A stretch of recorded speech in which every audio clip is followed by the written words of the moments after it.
Cloudy Saturday. This is Lou Benninger, and we're hoping you're doing okay out there today. Wiki Man and I, Santos Vigil, we're just separated by some thin glass here. Out here at the Patriot, KMYC, 1410 AM, on top of Mount Huth, out here in East Linda, part of the state of Jefferson. We pray it be. And so we're going to be here for 3 hours today talking live. And it isn't pre-recorded fresh. It's live. So we make a boo-boo. We made it. And we can't fix it. But we'll do the best we can today. And we guarantee the big kahuna that we're not going to use the S word anymore. But every time I read the paper anymore, they use it everywhere now. Did you notice that? They're using even the F-bomb in articles. They spell it all out, and it's just like, I can't hardly believe it. And then we're supposed to get sued out here over this kind of stuff. Well, we're going to talk here for 3 hours today and play you a few clips and have some fun and talk about some gnarly stuff. You can call in 742-5555, but as I mentioned before, it's pro-choice out here, and you know, we may just not have room for you. We got a full house out here and a lot to talk about. So we may have to discard your call, abort your call, and particularly if it's the wrong gender. I just kind of, each hour I just kind of go by the leading of the Spirit here on whether I'm going to listen to somebody of the wrong gender, and we might have to abort you. If you cannot hear clearly, you're out there on the fringe of our zone that we reach out to with this signal. You can go on your computer and go to kmycradio.com, kmycradio.com, and click on the Listen Live button, and our live stream should be loud and clear. And if you don't have time to hang with us, if it's on and off and you miss something, you thought, I'd like to listen to that if I could catch it a second time, you can go to One Eye Blind Media on YouTube, One Eye Blind Media, and you can click on Live with Lou and pick the show you wish. Usually it's up a couple days after, maybe a day after we're finished here. We send the show over. They kind of take a few things out of it because of copyright issues that YouTube won't allow. And we thank Chris Starkey for that over there at One Eye Blind Media. And if you ever need his services, he does a lot of film and commercial work. So give Chris Starkey a heads up at One Eye Blind Media. I think he has a Facebook page, same name. So you can check that out. Let's see. We're supported by some folks. We don't get paid to be out here. We're like talking for food. I came in this morning and I thought maybe, how when people get done with their pizza or whatever it is, they have those little packages of Parmesan cheese and pepper. We had a lot of those packages out here, but there wasn't any pizza. I asked Santos, somebody already eat the pizza or what? But they left they didn't want to waste the packages, so I guess they thought if I just wanted to eat little packages of Parmesan cheese, they were like donating it to the program. Well, we're supported out here by some people that like what we do, and one of those groups, we used to call them the Yuba Sutter Tea Party Patriots, but they have evolved into the Yuba Sutter Constitutional Republicans. And I've been having a real hard time saying the word Republican without feeling like I got a fishbone in my throat, because they ain't what they used to be. I'm going to talk about that more later. But these folks, the Yuba Sutter Constitutional Republicans, they support us. And the Elite Universal Security supporting us out here, and Dave Green's Construction Company, and the Plumbing Doctor. All these people are doing good work in our community. When I say our community, I'm usually referring to Yuba Sutter counties because that's kind of the one community I live in. So I know just a little bit about some of the surrounding areas like Butte, Nevada, Placer, Colusa County, Sacramento. Our signal just barely gets down there and it falls right out in one of them rice fields. So the other people we've been like working with and trying to keep on the program, although they can't keep their product in stock, is Dr. DJ Trump's Butthurt Salve and Special Formula 45, and it soothes a sting of massive butt hurt resulting from unexpected defeat and exposure to the truth. says apply liberally for 8 years, repeat as necessary. So one of the listeners was ordering some, but they claimed it was going to be right in, but I don't know, they must have been out of stock. But I was offering all of you that are hurting out there, you could get a fingerful. I'd share it with you. You know, I'm a Christian guy. We're into, sharing the love. So I don't know whether it's sanitary to let you double dip or not, but we'll let you certainly get a fingerful of butt salve and apply it generously to your, chaffed areas.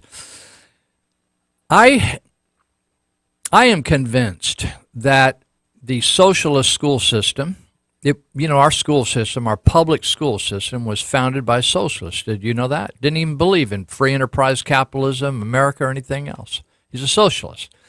So I'm convinced that the socialist school system has been a propaganda machine to distort reality on a number of levels.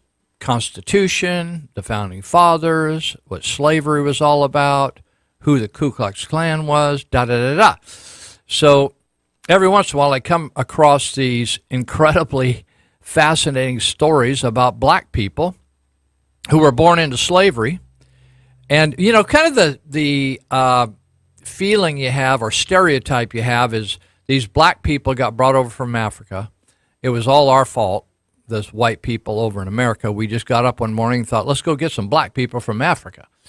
And then we started bringing them over here and abused them, et cetera, et cetera. And so all the black people were really Democrats and all the slave owners were Republicans. That's how the stereotype goes, right? That's how they teach you kind of in school and in the media. All the conservative Republicans were slave owners and taskmasters and the loving slaves. They were all Democrats, et cetera, et cetera. Unfortunately, or fortunately, or the reality is that it was just exactly the opposite. The slave owners and the taskmasters were liberals, and many of the slaves became conservatives because the conservative folks in the South and the North were abolitionists. For you and out there that don't know the meaning of that term, that means they wanted to abolish slavery. And so I keep running into these fascinating stories of black folks that just shows the stupidity of our public school system. And if we really told the whole story, it's kind of like when you go testify and they tell you to tell the truth, the whole truth, nothing but the truth. By the way, that slogan right there, that isn't even followed by the attorneys in our town, particularly the district attorney of Sutter County. We'll get to that in a little bit. Remember, tell the truth, the whole truth, nothing but the truth, so help you God. So anyway, I want to tell you this story about Robert Smalls, spelled just like small with an S. Robert was born in Beaufort, South Carolina on April 5, 1839, and he worked as a house slave until he was 12 years of age. At that point, his owner, John McKee, sent him to Charleston, South Carolina, to work as a waiter, shipbrigger, and sailor, and then all the earnings would go back to Mr. McKee, the slave owner. This arrangement continued for 6 years, until Small became 18, and Small then negotiated to keep all of his salary but send $15 back to his master. It allowed Smalls to save up some money. The savings that he accumulated were used to purchase his wife and daughter from the owner for a sum of $800. Their son was born. He had a wife and daughter, and then they had a son a few years later. But his life is just fascinating to me, and I think it flies in the face of a lot of these stereotypes we have about slavery. In 1861, Smalls was hired as a deckhand on a Confederate transport steamer. And the Confederates were the Southern people that wanted to secede from the Union, you remember, and the Union was the North primarily, and the Lincoln, the side of Abraham Lincoln, the president. And so he was a deckhand on the Confederate transport steamer called the Planter. That was the name of the ship, Planter. And it was captained by General Roswell Ripley, and he was the commander of the 2nd Military District of South Carolina. In other words, he was a Southern commander.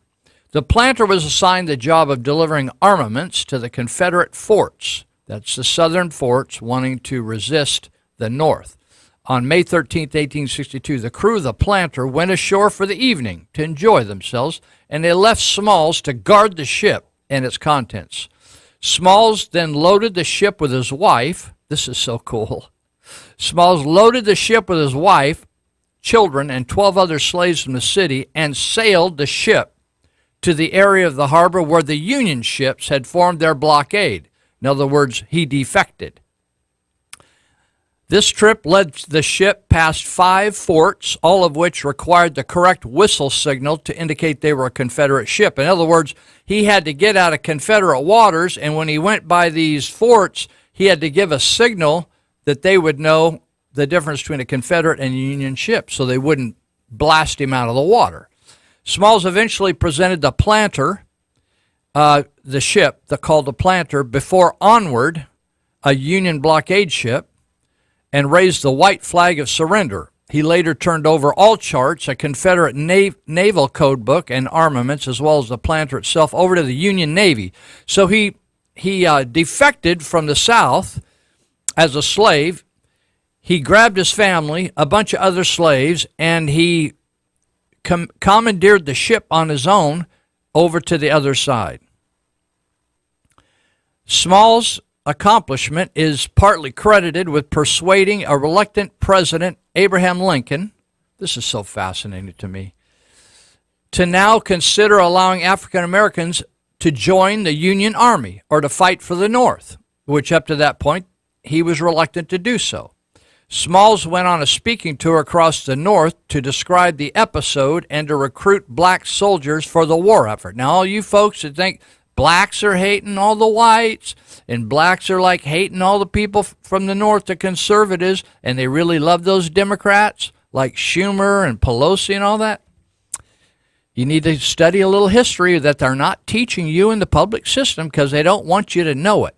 By late 1863, Smalls returned to the war zone to pilot the Planter, now a Union war vessel. In December of 1863, he promoted to captain of the vessel, becoming the first African American to hold that rank in the history of the United States Navy. That's Robert Smalls. After the Civil War, Smalls entered politics as not a Democrat, as a Republican. He was elected to the South Carolina House of Representatives and later to the South Carolina Senate. He was elected to the United States House of Representatives, first from South Carolina 5th Congressional District and later from the 7th Congressional District. He served in the Congress from 1868 to 1889, 21 years. When his last term ended, Smalls moved back to Beaufort, South Carolina, to become the United States Collector of Customs. He also purchased and resided in the very house in which he once was held as a slave. Isn't that fascinating? I love that.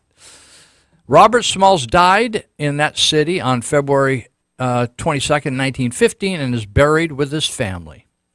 Now,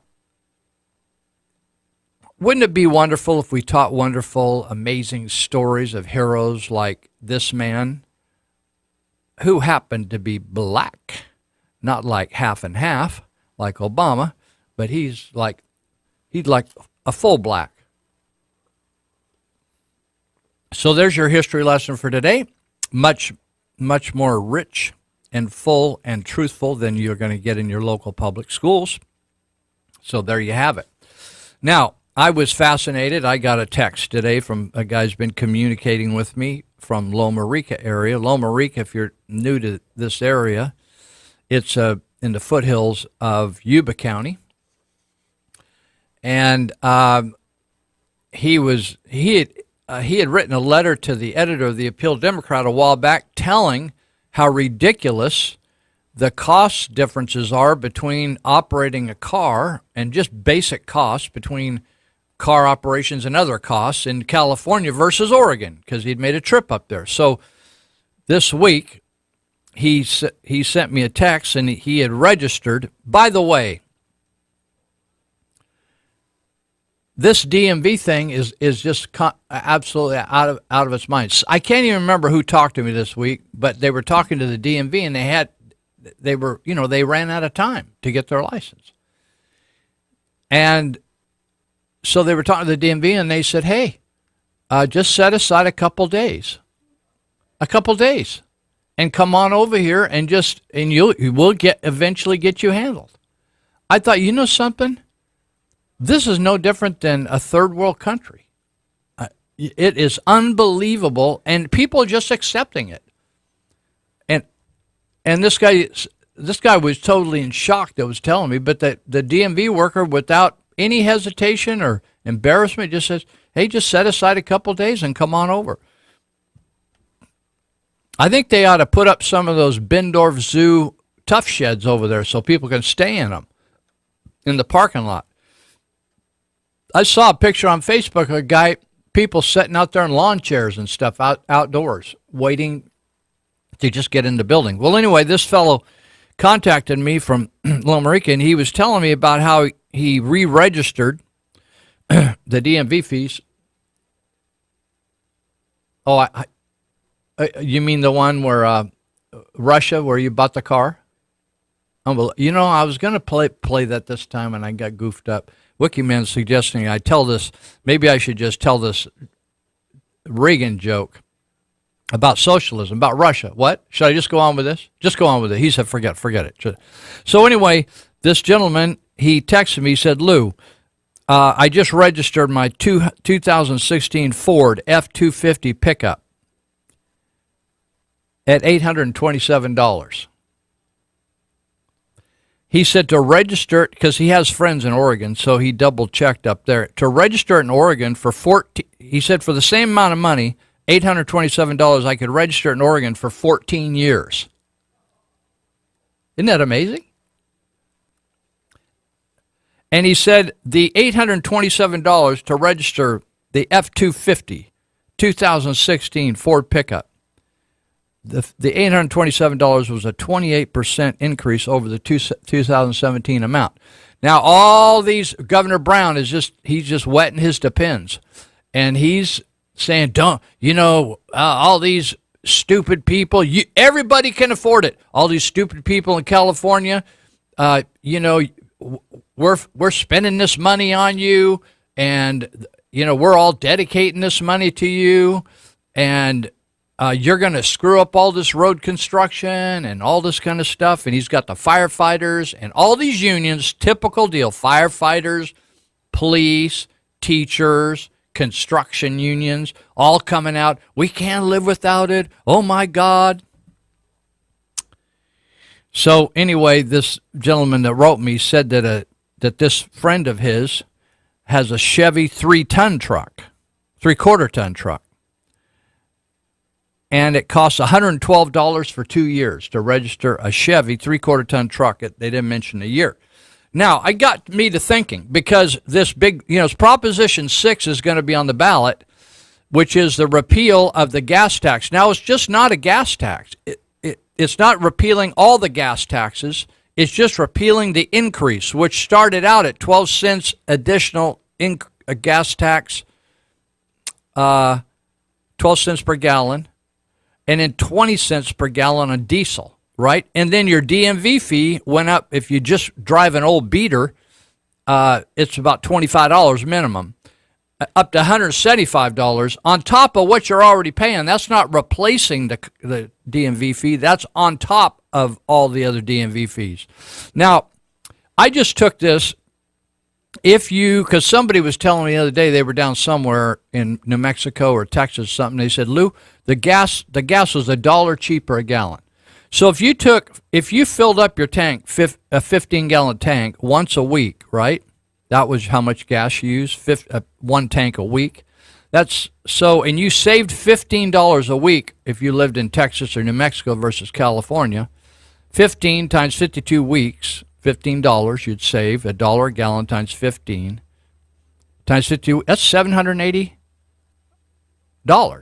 in just filling your tank with gas. Now, that's not even talking about your DMV fees. So if you filled up a little bit more, say you did a 20-gallon tank, or you filled up more than once a week, it's easily over $1,000 a year by moving to Texas or New Mexico or one of these other states. The gas is a lot cheaper, without even considering the fact that some of these states have no state income tax. Now, gas in Nevada, I notice across the border, isn't that much cheaper, but there's no state income tax. So if you can move somewhere with like Florida has no state income tax. So you could say, if you think, well, why should people move? Well, one thing is it's just a pain in the ass there. But the other thing is the savings right off the top, if you can go to one of these states that has gas $1 cheaper than California. That's just if you just use a little bit of gas each week, right? If you're using a lot of gas, it could be twice that much. But that's $1,000 savings in moving to another state per year. Now, it's interesting how you can move around, save some money. Cal Water, if you're in the city of Marysville, I think Oroville's got the same thing up in Butte County. Cal Water, I figured this out, that if you can make enough savings from moving from Marysville to Linda or Olivehurst or Yuba City, you can have enough savings to cover rent for a month. You could save a month's worth of rent by just moving out of Marysville because of the high cost of Cal Water. They got on my Facebook page. I'm going to have to block them, but like twice a day they're telling how wonderful they are, and all these beautifully big smiles on their faces. Well, no wonder those people are smiling. They're screwing me left and right on the price of water. It's 3 or 4 times what it is anywhere else. But it's amazing how just a little move, and you don't even have to be smart. You can just move and save yourself thousands of dollars right now in California. You want to take a break? We're going to come back. We got 2.5 more hours.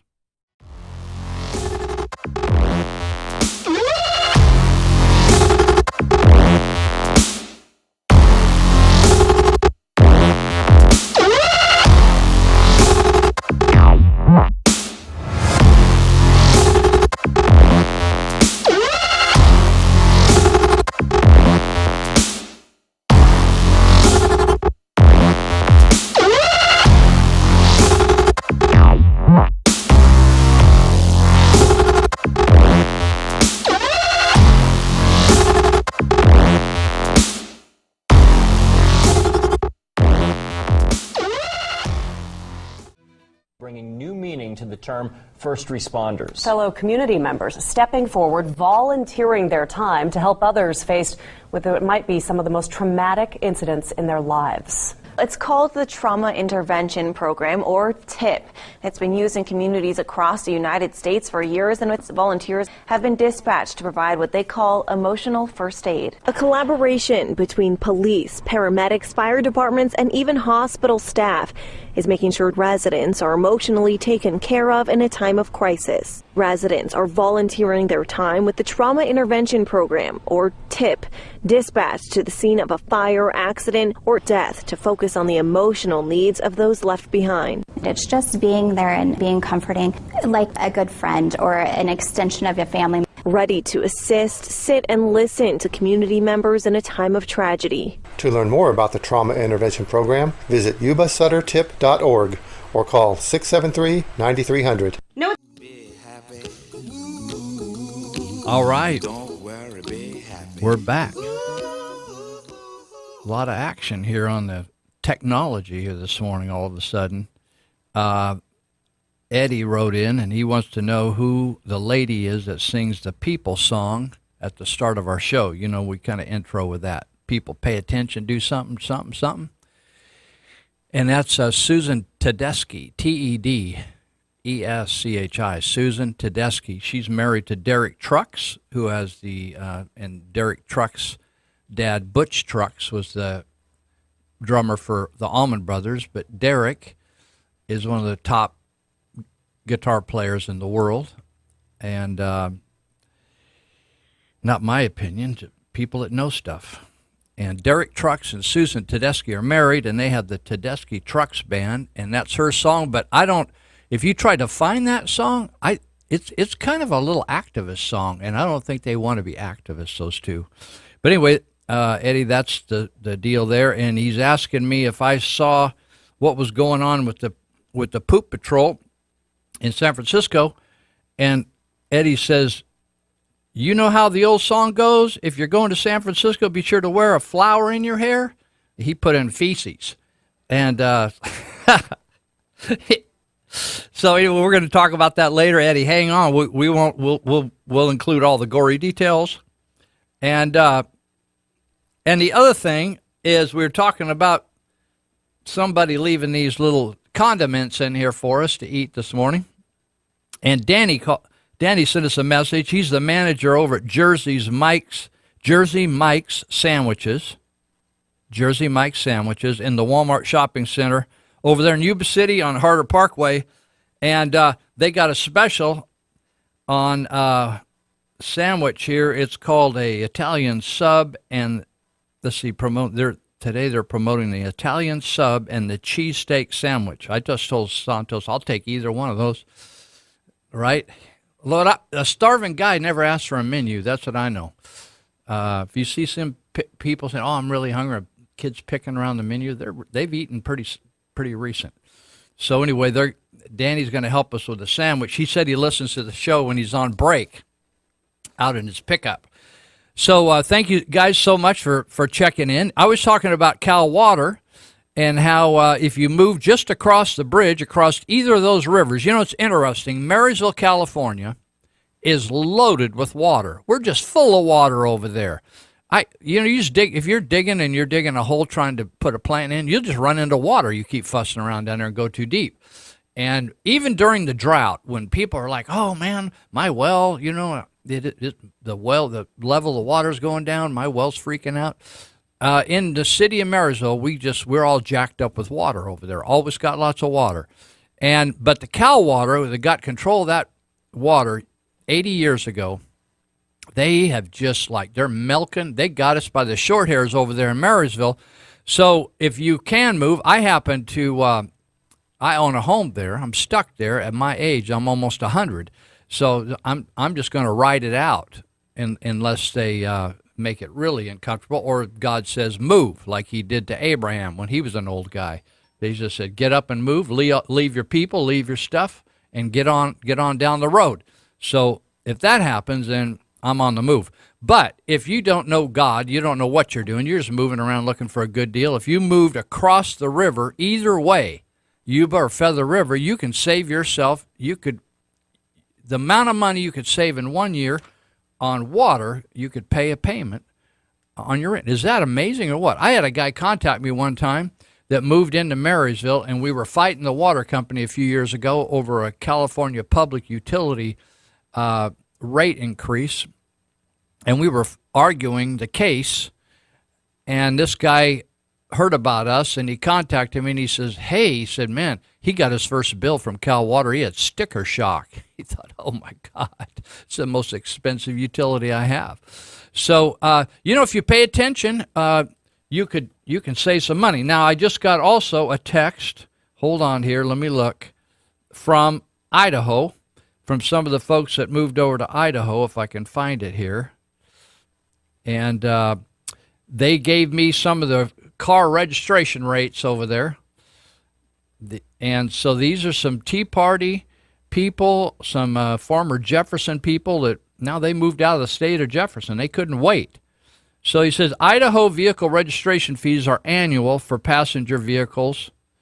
So if you have a vehicle or 8,000 pounds and under. So these are, if your vehicle is, most of you drive vehicles a lot lighter than that. Fees are also determined by the vehicle's age and your county of residence. So he's given an idea. So 1 to 2 years old, $69 round figures. That's a brand new vehicle almost, $69. Up to 6 years old, it's $57. And over 6 years old and older, oh, I see, 2 years to 6 years is $69. 6 years and older, $57. And over that, you drive this is my car. mine's older than 6 years. $45 over there in Idaho. I bet I'm paying like 4 times that here. So these guys are over in Hagerman, Idaho, and that's just, and he didn't say whether he had to wait in line. He didn't say whether he has to camp out, bring a sandwich, right? Bring some ibuprofen for standing too long, straight up and down. Well, I went into the Happy Viking restaurant the other day, and I ran into some conservative folks. One of the guys is saying, Lou, I'm the guy that's moving. I'm the guy that texted you. He's the third couple moving out. And he's history now.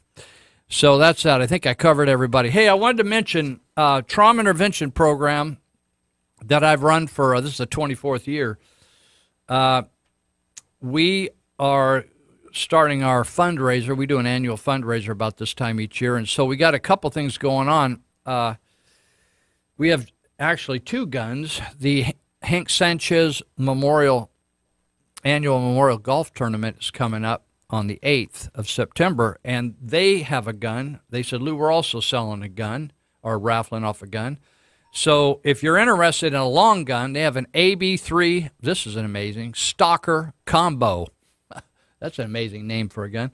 A Browning AB3 Stalker Combo, caliber 300. And so you can get in on that for $20 a ticket. You can buy as many tickets as you want. I think they're selling a couple hundred tickets for this. And then also we have a handgun, an Smith & Wesson MP Shield 9mm. Same, $20 per ticket. So I got some requests from down in Lincoln. And you guys that asked for some tickets down in Lincoln. I got your check, sent it in the mail, already in the mail, your stubs. So if you want to get in on that, the drawing's going to be Saturday, September 8th. So if you want to help us. Now, I just noticed in the paper that down at, Nate Black, who was on just ahead of us, he was talking about the homeless situation.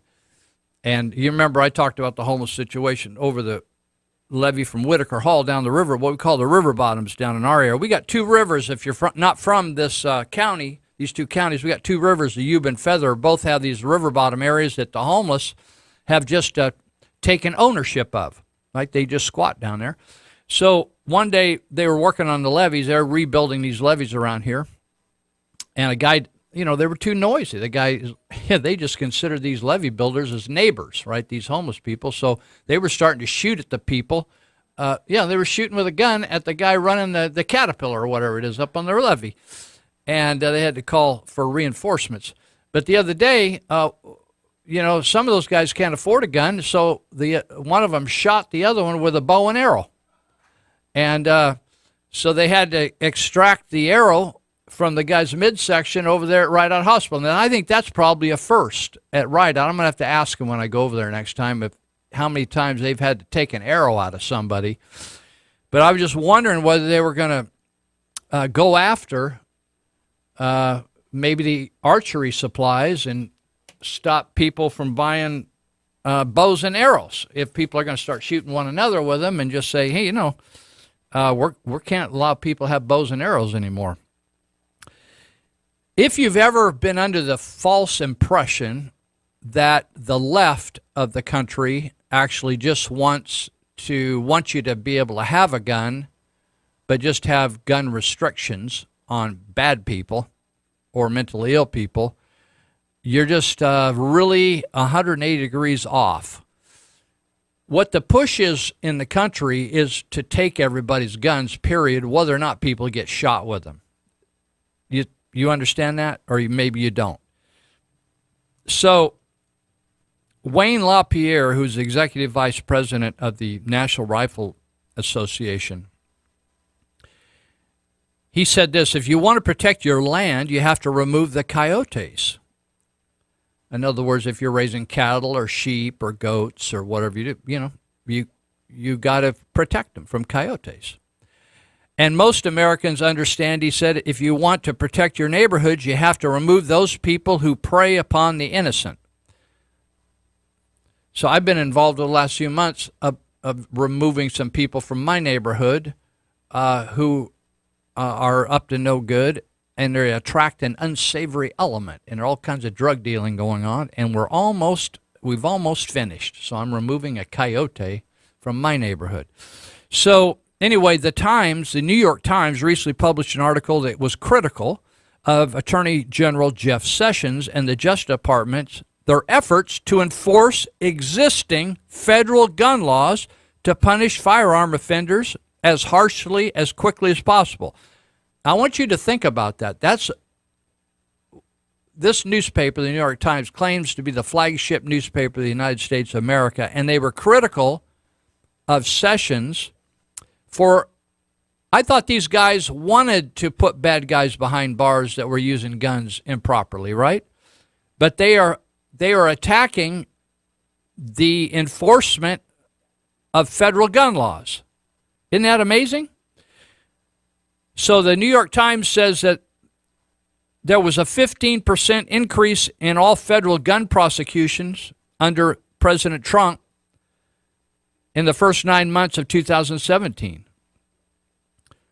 Those are bad people with guns. Those are people with illegal guns or people that have stolen guns and stuff like that. They're not like law-abiding citizens, you see.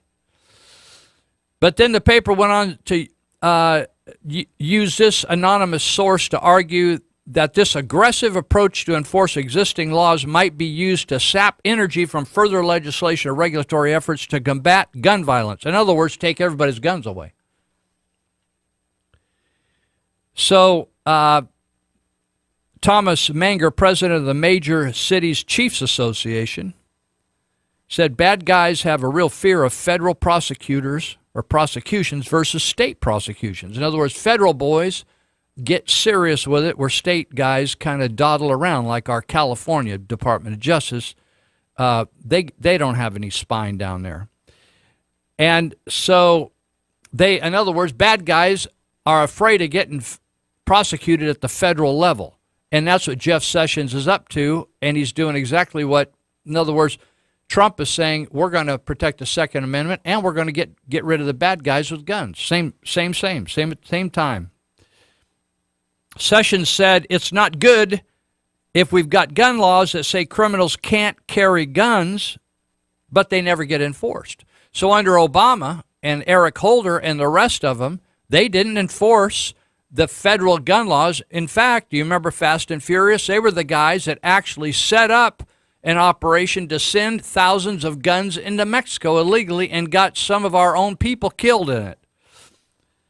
So anyway, LaPierre says this is so amazing.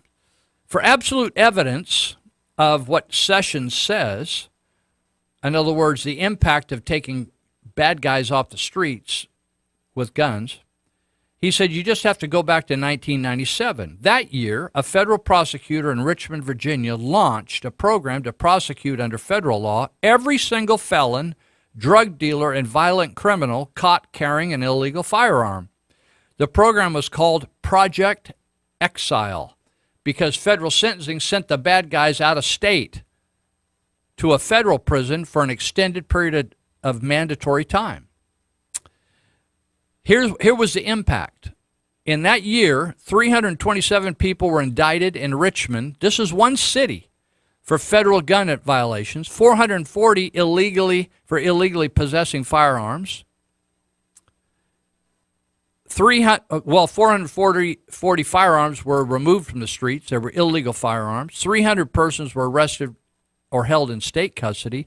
222 arrestees were held without bond.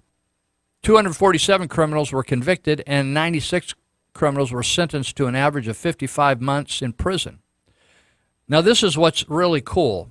During the first year of Project Exile, homicides in Richmond declined. That means went down 33%, the lowest since 1987, 10 years before. And armed robberies dropped 30%. In 1999, homicides dropped another 21%. By 2007, homicides in Richmond were reduced by more than half of what they were in the year before the program was implemented in 1997. Right? So But even as this was going on, Eric Holder, who was at that time working under President Clinton, criticized the project as cookie cutter and tried to undermine or water down this program. This is the very Attorney General later that set up the Fast and Furious thing to make it look like American arms dealers were selling stuff into Mexico, right? I mean, they set that whole thing up to make it look like we needed to take everybody's guns off shut down all these arms dealers, right? Unbelievable. You know what amazes me? I took criminology. I was fascinated with criminology and also just sociology and stuff. I took a bunch of classes in college. I didn't know what I was doing there, but I was just taking classes and enjoying information. I didn't know I'd be able to use it now, right? I never made any money off it. So I'm fascinated when I find where, like when Rudy Giuliani, who was the mayor of New York, and he started used the broken windows theory of dealing with small crimes, which would then lead to busting big-time criminals, and how they turned around a crime epidemic under Mayor David Dinkins, and they turned around a crime epidemic where the crime was very, very low in New York. And it's interesting to me when people say, well, you just can't arrest your way out of this problem. Every time I know a lot of guys going to prison. I'm in jail every week talking to people. They're headed to prison. They're going, and I will guarantee you, those guys that are going to prison are not shooting you down on D Street in Marysville or on Bridge Street in Yuba City. They are down there in prison. So at least that guy isn't shooting you, right? Doing a drive-by or slinging drugs or hitting on your daughter, right? Those are, or doing like shooting somebody with a bow and arrow. Practicing archery on a human being. Having target practice. So putting criminals behind bars reduces the crime rate. Now, social scientists just have a problem. Liberal social scientists, it's like a bone getting stuck in their throat. They just have such a difficult time sorting these kinds of things out. And but that's when you put people, when you take people off the streets that are doing stupid stuff, the streets become more peaceful. That's just the way that works. You do not have to be a statistics major to sort that out, or a social scientist. Most of social scientists have their mind made up, and they don't want you to confuse them with any facts. So that's that. All right. Well, I wanted to mention, let's see, I mentioned earlier that the Yuba Sutter Constitutional Republicans, they have kind of just gone off. They're moonlighting. They're conservative moonlighters because the current Republican establishment looks like Democrats to most people. And they don't have any backbone anymore, right? And they don't have any fight anymore, and it's very difficult to sort them out. In fact, they become known back east as the swamp, and that's what we have here. So I want to just let you know that they're meeting on the fourth Thursday of every month at 6:30 at night at 441 Bridge Street, Suite E, just down from the Cookie Tree, which is one of my favorite places to eat cookies. They help, by the way, they help all kinds of law enforcement firefighters over there at the Cookie Tree, so way to go. But they meet there, and they are going to, I think, let's see, starting, let's see, they're going to have a barbecue. There's a barbecue, I think, going on today at this Blues, Brews, and Barbecues. A fundraiser over at the, probably at the fairgrounds. But then afterwards, at 7 o'clock, they are going to have a little get-together over at the Yuba Sutter Constitutional Republicans headquarters tonight. And so you might want to check this out. The other thing is, in September, they're going to have a lady named Jeanette Finicum, whose husband was murdered by law enforcement. He's a rancher, and he was protesting the federal government taking people's property from them. Not because they didn't pay any taxes, just taking it from them, right? Like, we want that, so you just take it, right? That's what they do in communist countries. So Jeanette Finicum's going to be in town in September. That's at their meeting. So, all right. And I heard you can get all kinds of stuff. I don't know whether they have Proposition 6 signs. There's lawn signs floating around. I know Monty Hecker out at Elite Universal Security has lawn signs for Proposition 6, which is the gas repeal. And I heard there's Trumpware over there at the headquarters, Bisodero Republican headquarters. So check it out over there. If you have any questions, you can call Tammy Rijkaard, 701-2845, 701-2845. And also they say the headquarters over there are going to be open Monday through Saturday, 5 p.m. to 8 p.m. at night. So on your way home, you can just whoop in there and get whatever you need, and we'll see if we can help you out there. So show some support. Let's see. Also, if you're interested in studying the Constitution, Tammy Rijkaard is a sharp cookie. She and her husband, Jason, make a good couple. And Tammy is just very, very bright and so well-spoken and has a real passion to help people understand the Constitution. In fact, I was hearing somebody on the radio, forget who it was, saying if just a third of the people, I don't know, it was Randy Tom, I can't remember. Anyway, if just a third of the people, maybe it was Rush Limbaugh talking about Hillsdale College. It's just, a portion of the people would just read the Constitution and get the basic understanding, we could really change this society. Tammy Rijkaard is doing some training on that now. If you want to know about it, you can get in on it, 701-2845. Be right back.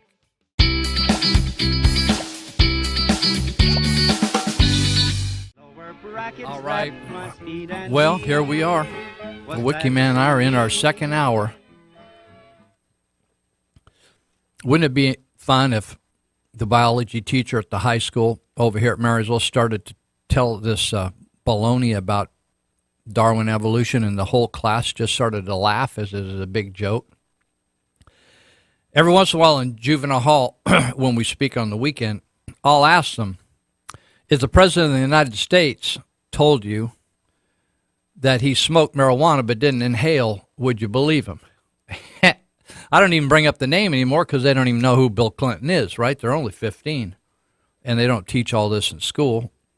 And they just start laughing. The same reaction you had when you heard it, right? You that are old enough to remember when Bill Clinton claimed that he smoked marijuana, but he never inhaled. And then I asked them, how many of you think you came from a monkey? And I've never seen a kid in juvenile hall,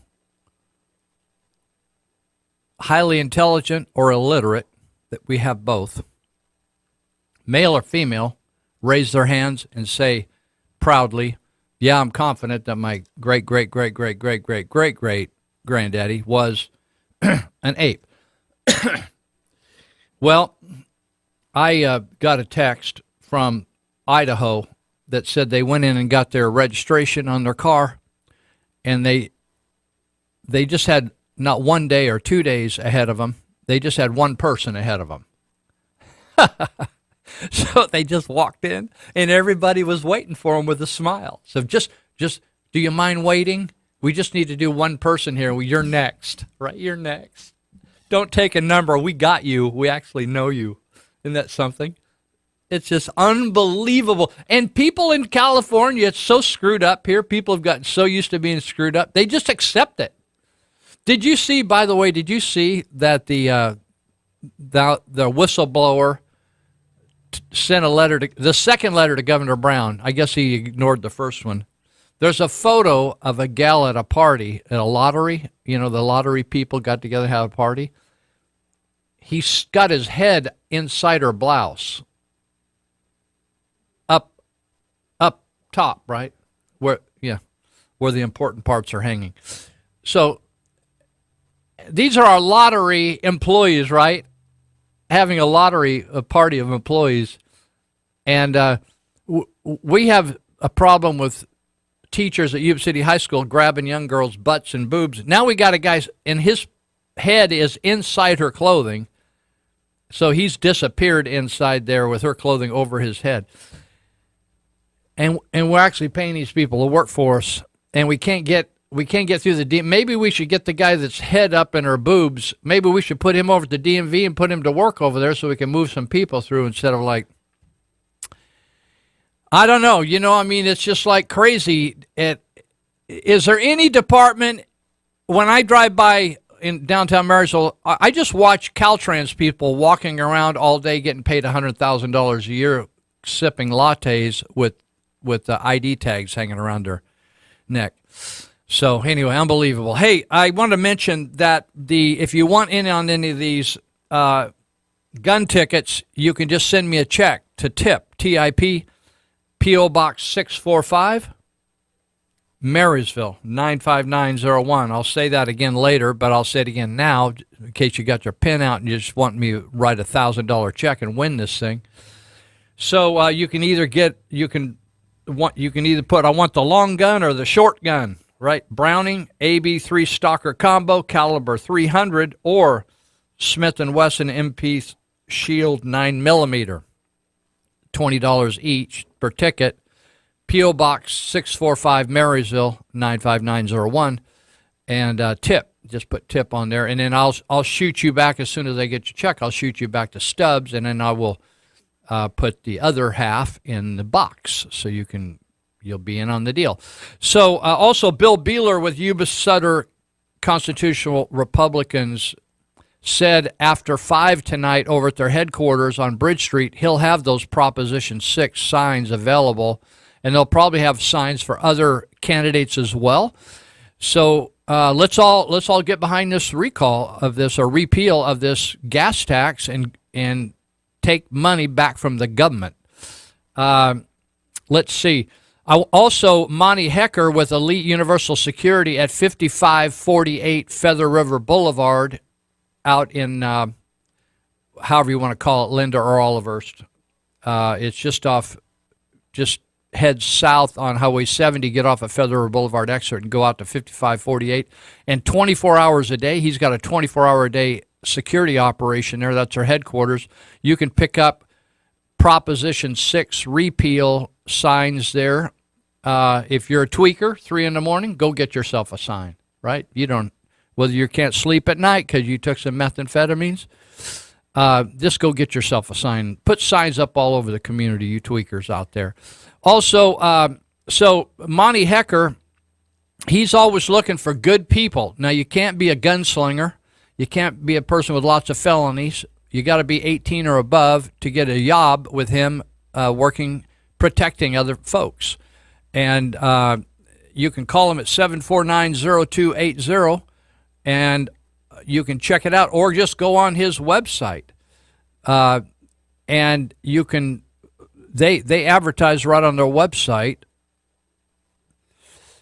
for jobs. People, they're looking for people working in Butte County, Yuba County, Sutter County, Elite Universal Security, and you can get yourself a job.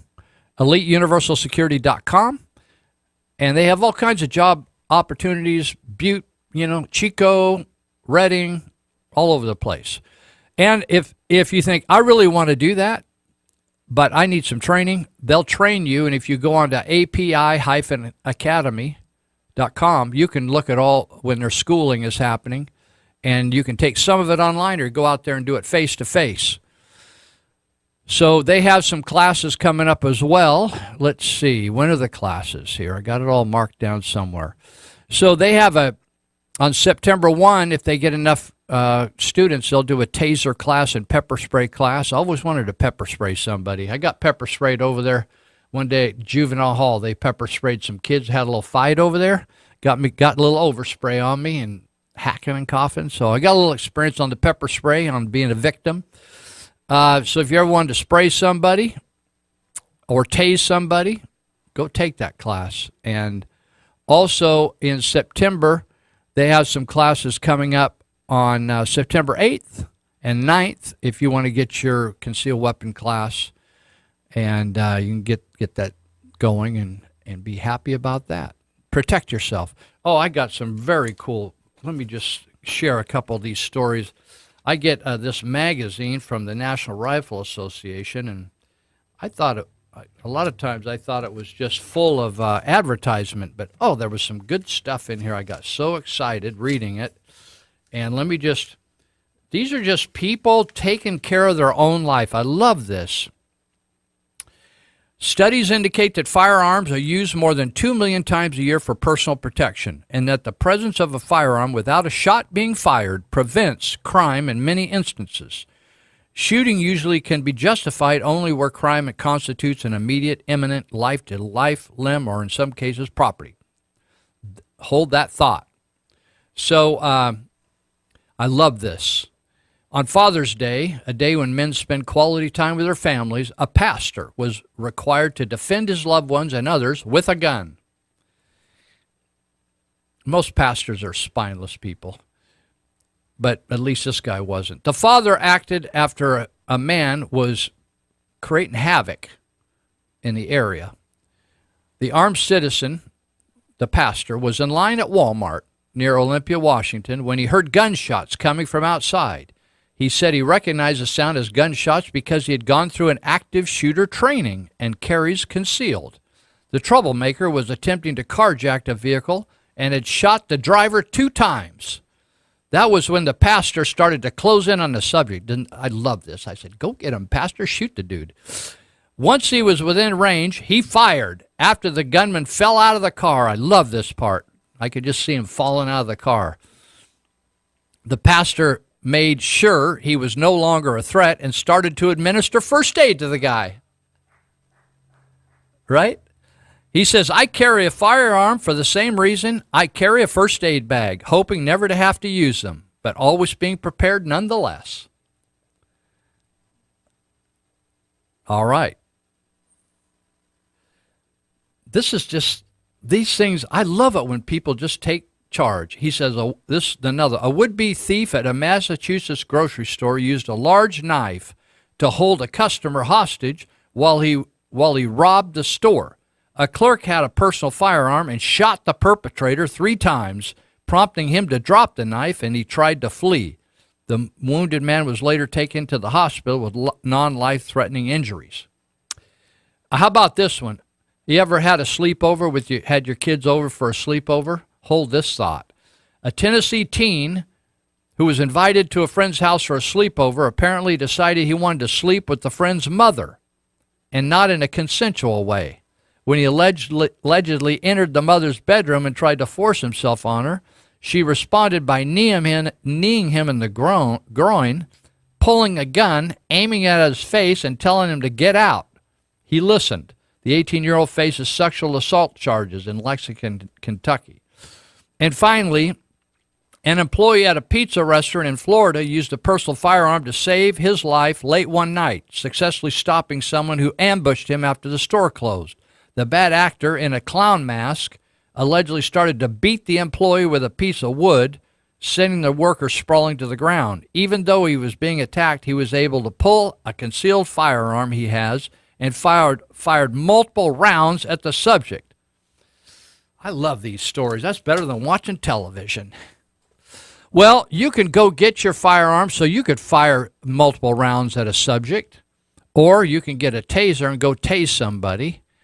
And I was over at Yuba City Police Department 5 different times this week giving briefings for trauma intervention, and one of the guys all the guys and gals were getting ready and loading up all their equipment, guns, sprays, tasers, cuffs, batons. I thought, man, these guys are going to war out there tonight. And they did.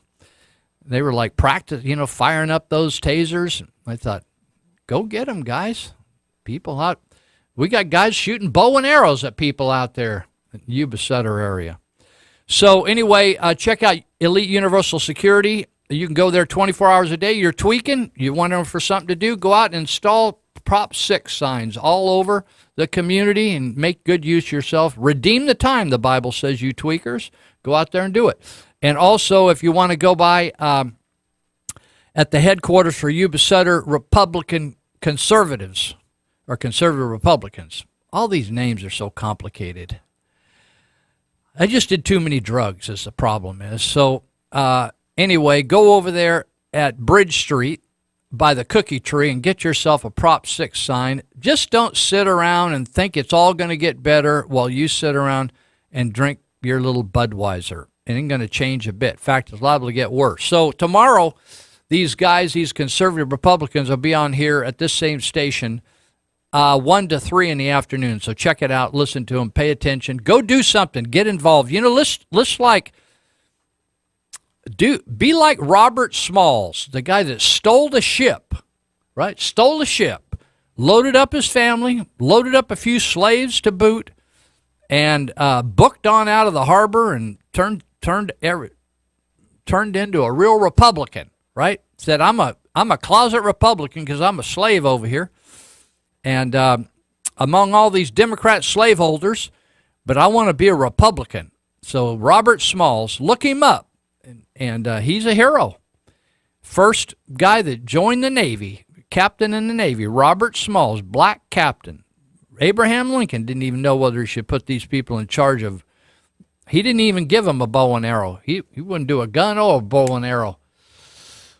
I'm wondering whether we need to do a purge, have a big sweep down in the river bottoms and take all the arrows we can find.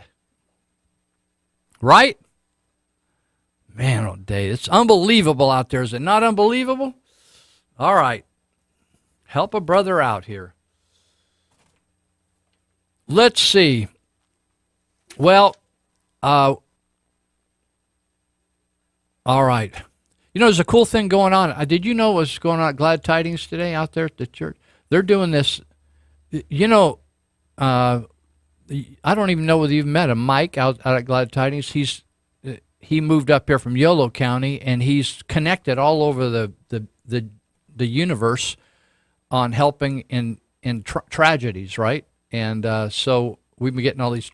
You know, we've always got. You know, you've helped unload hundreds of truckloads, right? So that's up 10 times now what we used to. Oh yeah, we're shipping stuff off. So the fires up in Northern California, we were shipping truckload after truckload of stuff in there. Yeah, loads of water, and people are giving it to us and the trucking for free. And so anyway, just this last week, there was a feeling that some of the firefighters, you know, the firefighters, everybody's well paid for that work. It's very dangerous work, but they're getting well paid for it. But there was a concern that some of them were running out of some of the just hygiene products and products for their eyes and take care of them. So this outfit called No Town Left Behind said, hey, we want to come up and assemble 1,000 packets of hygiene special care packets for all the emergency responders. So they're doing that today out at the church. They brought truckloads of supplies. ServPro, the ServPro, the cleanup people, they're funding a bunch of stuff, putting on a big barbecue, and they're going to ship out, once they put these packets together in backpacks, they're going to deliver them, and they're delivering them at no charge, the ServPro group. And pretty cool. And so way to go, emergency responders. And there's a huge, you never get to hear about a lot of the private nonprofit efforts that are behind the scenes, all funded by private individuals and business contributions that are providing support and care for all these emergency workers. Like there were load after load after load of water that was donated and delivered up into those areas for anybody that needed anything, right? Just anybody could stop and grab some water, bottled water, and other supplies, food, etc. So pretty cool, and way to go out there at Glad Tidings. I wanted to, let's see, where should I go here right now? We got a few minutes. I want to tell you, we played a clip. I don't think we have any clips today on Randy Thomas and talking about AB 2943. We talked about it a bit last week.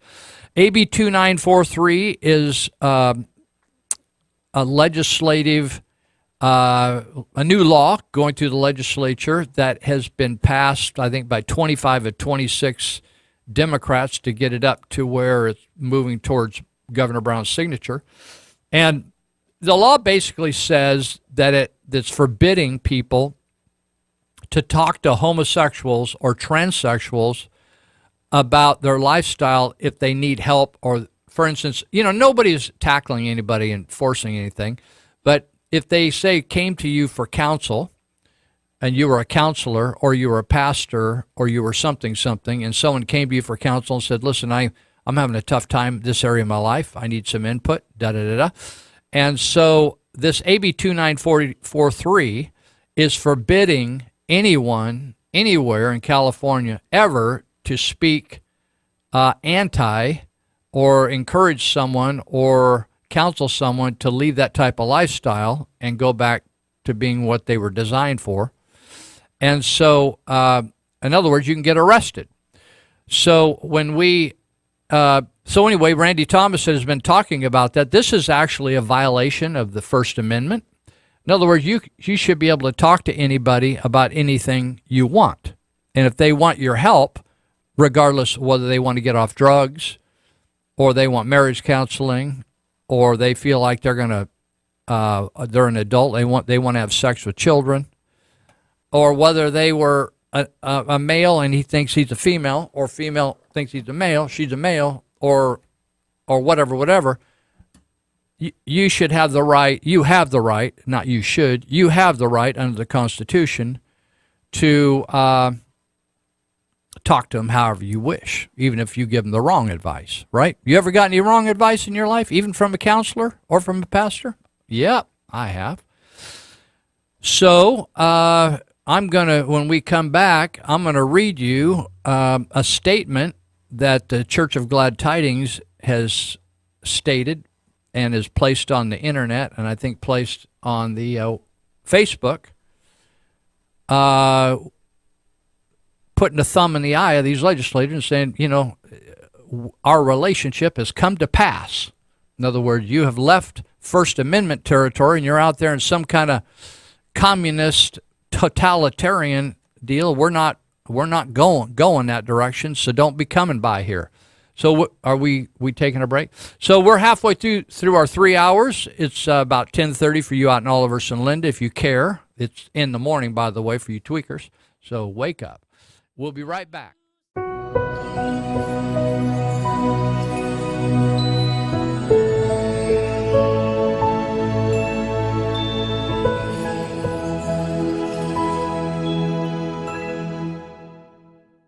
Did you know that Article 4, Section 3 of the U.S. Constitution lays out the framework for the state of Jefferson's plan to split California?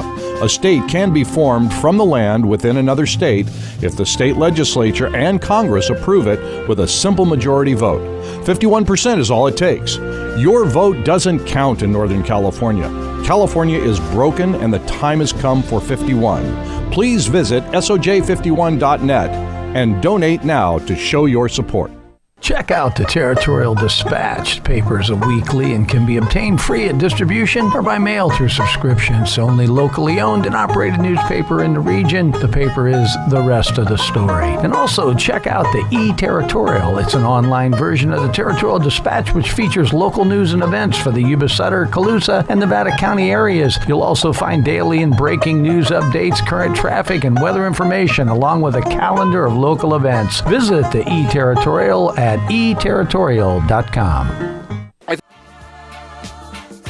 All right. Welcome back to the second half of Live with Lou. This is The Patriot, KMYC 1410 AM. We're up here on Mount Hooth in eastern Yuba County, the state of Jefferson. And I got here Santos Vigil keeping me out of the technological ditch here this morning. And we're glad you're listening. And if you're not happy, you can go listen somewhere else because there's hundreds of stations out there that will make you happy, I'm sure. So I'm always fascinated with people that don't like me but listen to me. I thought that's like eating like something you hate or sucking yourself in the face. I thought, go listen to something. And life's too short to like punish yourself all the time. Maybe that's where that sadomasochist stuff comes from. Like, want to stick yourself in the eye with a needle or something. Well, my friend, longtime compadre, Dave Bryan out at Church of Glad Tidings. We have spent together about 30 years working together. It's been a pleasure to work with him, and we have really put a big effort and several $100,000, probably, I've never kept track, but lots of money towards helping the local government do better, particularly law enforcement, fire, and education, all that kind of stuff. Spent our own money, didn't ask for grants, never got a grant, and been taking people in off the street, helping people get off drugs, criminals, reform. And so, but the other thing is, and we also took babies born in prison. We took almost 200 babies born down at Valley State Prison for women. And, there's a saying, no good deed goes unpunished. So occasionally the government, they get a bean up their nose and want to come out and try to intimidate us. And we're just the wrong people to do that with.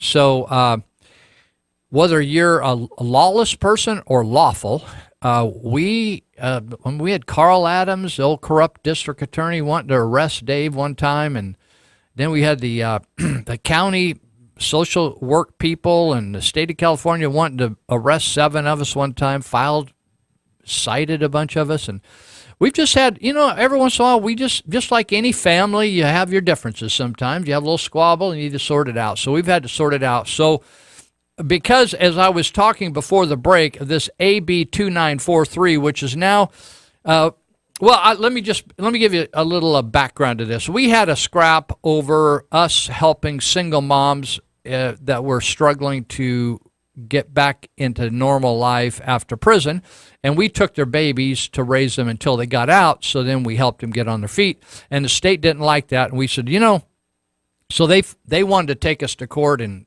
take all our money, take some money. So we had a sit down one day with state attorneys from Attorney General's office and the Social Services Department of the state of California, and then we had our own attorney and all of us that were being harassed. Anyway, we went back and forth, oh, you can't do this, you can't do this, you can't do this. And finally Dave said, now, he said, you're now stepping over into my job, which is to help people come to freedom in Jesus Christ and get on their feet. And part of our mandate as a church is to help people that are broken people. And so we're not going to obey any kind of law that you kick down to us or regulation that steps into our area of freedom of expression as religious folks, church folks. So we're going to obey the laws that fit with the Bible. But when you cross the Bible, we're not going to do that. So whatever you need to do, like Jesus said to Judas, do it quickly, right? Let's get it on. So Dave has written a document here I'm going to read to you today because I don't know whether another church in town will embrace this, but we've never based at Glad Tidings where I attend, we've never based our walk with God on some other church or what they're willing to do or how many people we could get to do it with us, right? We have a backbone. So Dave wrote this regarding AB 2943, where the state legislature is now going to try to tell churches how to behave. It says, I decree under penalty of perjury under California state law that the affidavit below is true and correct. As an ordained Christian minister of the gospel of Jesus Christ, I stand with all other true Americans in defending the First Amendment liberties granted by the U.S. Constitution and Bill of Rights as the supreme law of the United States, guaranteeing that Congress should make no law respecting an establishment of religion or prohibiting the free exercise thereof, or abridging the freedom of speech, or of the press, or the right of the people peaceably to assemble and to petition the government for a redress of grievances.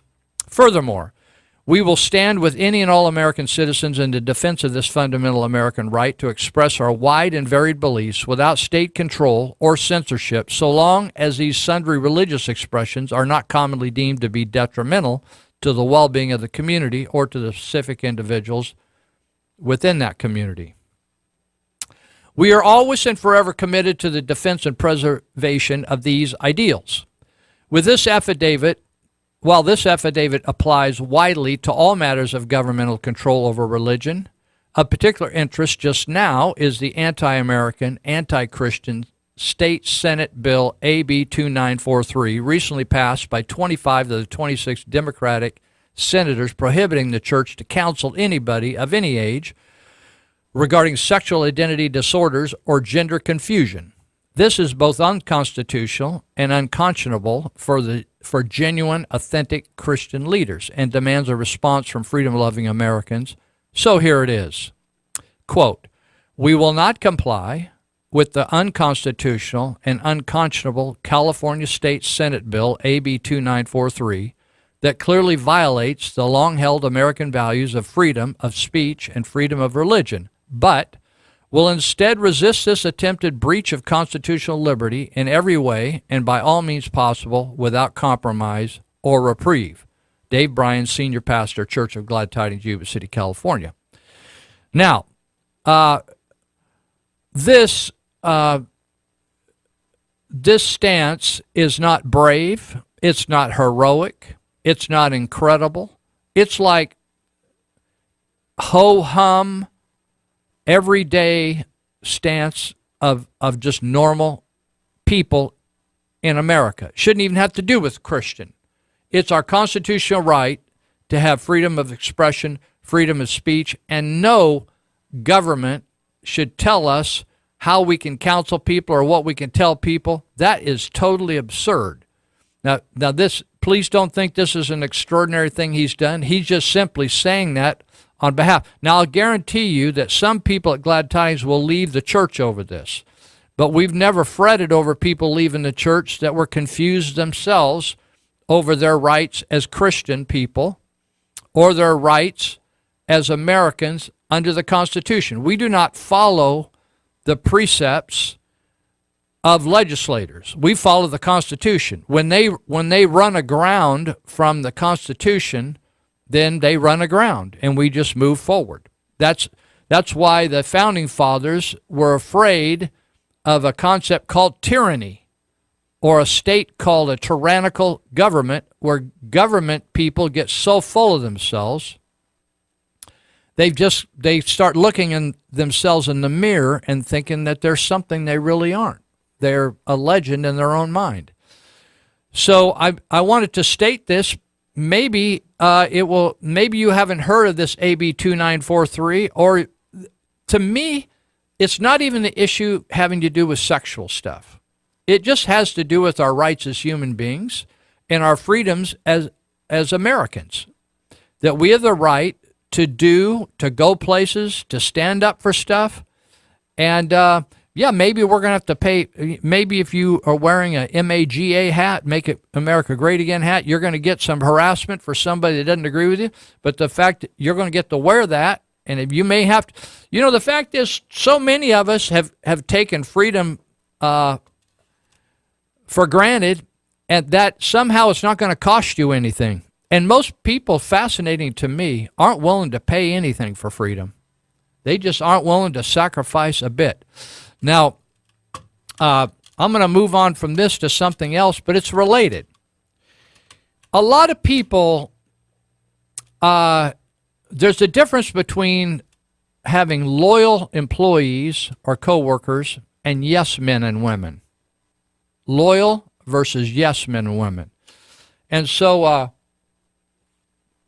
when I worked for Glad Tidings, it was always clear on the staff there that the staff was requested of the staff to be loyal, but not to be yes people. In other words, we wanted a lively discussion of different points of view on topics that we were trying to sort out.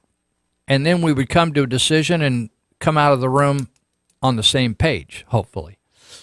And so recently, there's an article about it, and I'm not going to get into the details of the article because most people that read the article in the Appeal Democrat today regarding District Attorney Amanda Hopper and her ongoing problems trying to float the boat over there, and the people she's attacking.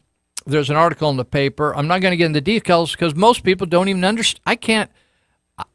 When I read it, I thought, I understand what the the writer is saying, but 90% of the people aren't going to know jack diddly what this is all about or be able to get through the weeds on it. But what it's about is a person that instead of wanting loyalty wants yes men or yes women. And what happened in the district attorney's office once upon a time is when Amanda Hopper took over, she hired Jason Parker, who had a stellar career in law enforcement for 2 decades.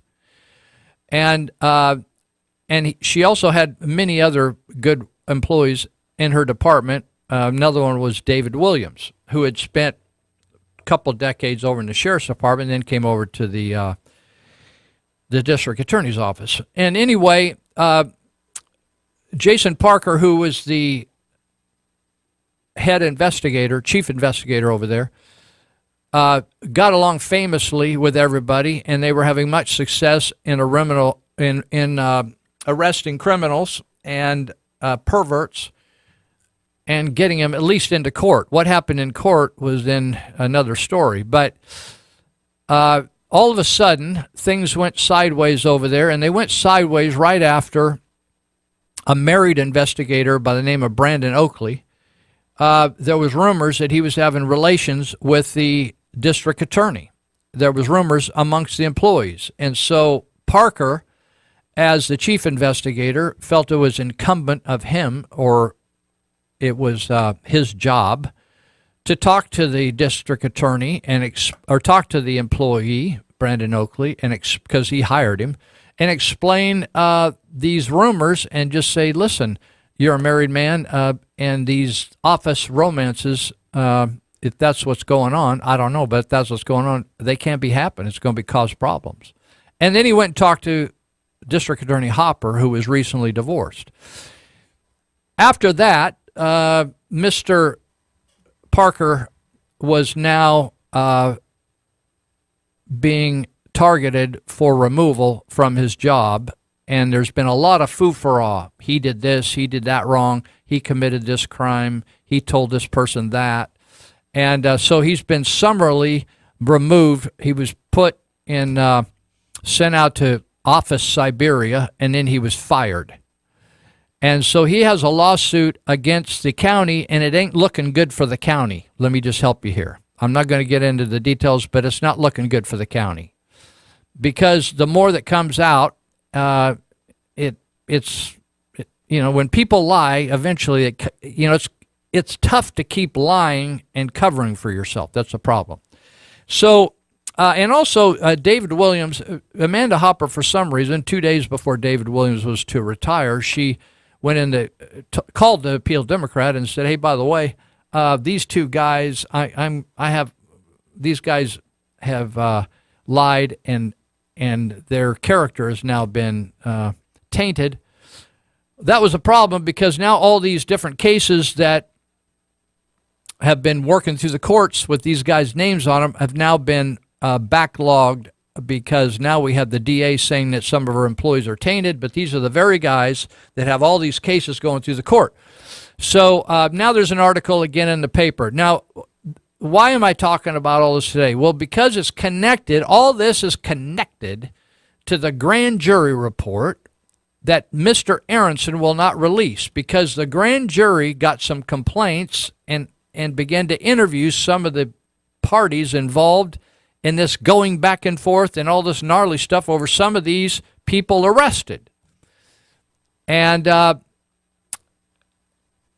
believe that when pressure was brought to bear from Amanda Hopper, the district attorney, and from the county council, Gene Jordan, brought to bear by these women threatening the grand jury. Now, for instance, well, let me finish this. Threatening the grand jury that if they released that report, that if there were any lawsuits, the county would not defend the grand jury. Now, that's a violation right there, because it says that the county has to treat the grand jury members like employees. In other words, if they're doing their work, they have to defend them. So that was an illegal threat, right? So the other thing is can a judge just arbitrarily, or whether he wants to or not, he just decides one person out of an entire county can just say, we're not going to release this. Now, here's the real lie that's being told, and it's restated in the paper today. It says, the judge says, that remember I said to you earlier that if you go to testify, they say, do you agree to tell the truth, the whole truth, and nothing but the truth? Now, Judge Aronson is not doing that. He's not telling the whole truth. So what he says in that paper, he's quoted as saying that the grand jury decided not to release a report. And that's not what happened. That is not what happened. They were asked to release a report that the judge had changed. And they refused to release a report that had been edited in protest. And you could see, I don't know whether it's still posted on Facebook, you can see the grand jury's members' signatures and their protest letters saying, we will not sign and release the report because it's been changed.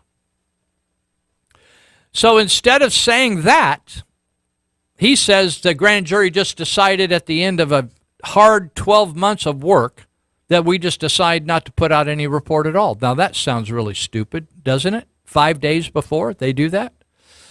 The reason it sounds stupid is it is stupid, and it's a lie. It's a lie perpetrated by the courts of Sutter County, not perpetrated by the grand jury. As far as I can tell, well, I can just say on my experience, no grand jury member has talked to me about anything. They won't talk to me. And I have asked them to leak that grand jury report on me. Just leak that thing on me. I'll talk about it. I'll talk about it in the paper and on the air. And the offer's still open. Just give me that report. You can text me and we can meet somewhere, 713-1838, 530-713-1838. I will meet you. And I am not obligated to give up anybody's name to anybody, and I don't care what they do to me. I'll go and join one of their jails and have a time in that jail. I don't mind being in jail. I've been in jail before, and I would have a time of it with some of those folks in jail. In fact, I know a lot of them. So go ahead and do something. I'm okay with it, but here's what happened. We got a guy that started fussing around with the district attorney, whether you like it or not. Hey, stuff happens, right? And then a guy that felt like he was doing his job as an employee, Jason Parker, he gets thrown under the bus, right? And so now they have to keep lying. Gene Jordan and Amanda Hopper have to keep fabricating situations to make Williams and Parker look bad. Because otherwise, this thing is beginning to unwind through the court system. Because a judge down in Sacramento is looking at this case of Parker against the county, and the county already got a black eye the first go-around. And more information is coming out. Now, the grand jury report is going to support the wrongdoing, is going to reveal the wrongdoing of Gene Jordan, the county council, and Amanda Hopper, the DA. I want to ask you this. Whichever county you're in, you probably don't follow Sutter County news much. But nary a week or two goes by when the Sutter County District Attorney's Office isn't in an uproar or being sued. I want you to think about the last time your district attorney has had a go-around where it's controversial. We're into our 5th year now of Hopper, and it's gnarly. And it's just one suit after another, one complexity after another, one change story after another, threats of I'm going to sue you, grand jury, threats of we're not going to defend you, grand jury. So finally, and then we have a judge that goes in and changes the grand jury document and then wants them to sign that. And rightfully, they said, shove it up your backside, partner. I'm not going to sign anything that you wrote. And I've done the same thing on different areas in my life where newspapers like the Appeal Democrat wanted to change my letter to the editor. And I said, change it. Just put your name at the bottom of it when you change it. That's no longer my letter to the editor. So so that's what's going on. You might see it in the newspaper today, or you might see something on Facebook. But as this thing continues to unravel, eventually I think somebody, here's the sad thing. Some people have that grand jury report, and they think they're doing the community a favor or somebody a favor by maintaining their confidentiality. You know something? If you know something that's being done wrong, somebody murdered somebody, stole something, do this, do that, and you don't come forward on it, that's being complicit in that. That's the difference between loyalty and a yes man. What Amanda Hopper wanted was a bunch of yes men and women, and what she ended up with was loyal men and women who are with her until she's violating ethics, violating the law, and then they say, we're not going to do that. That's what we're not going to do. We're loyal, but we're not going to hunker down on a deal like this. So you with the grand jury, if you think you're all proud and you're full of integrity, you are not.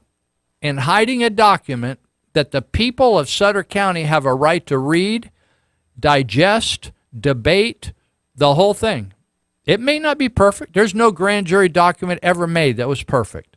But you think you're perfect, or you think you're got the high ground? You do not have the high ground in hiding that document. I'll guarantee it, and you'll see it clearly one of these days. But shame on you. We'll be right back. We got another hour to go.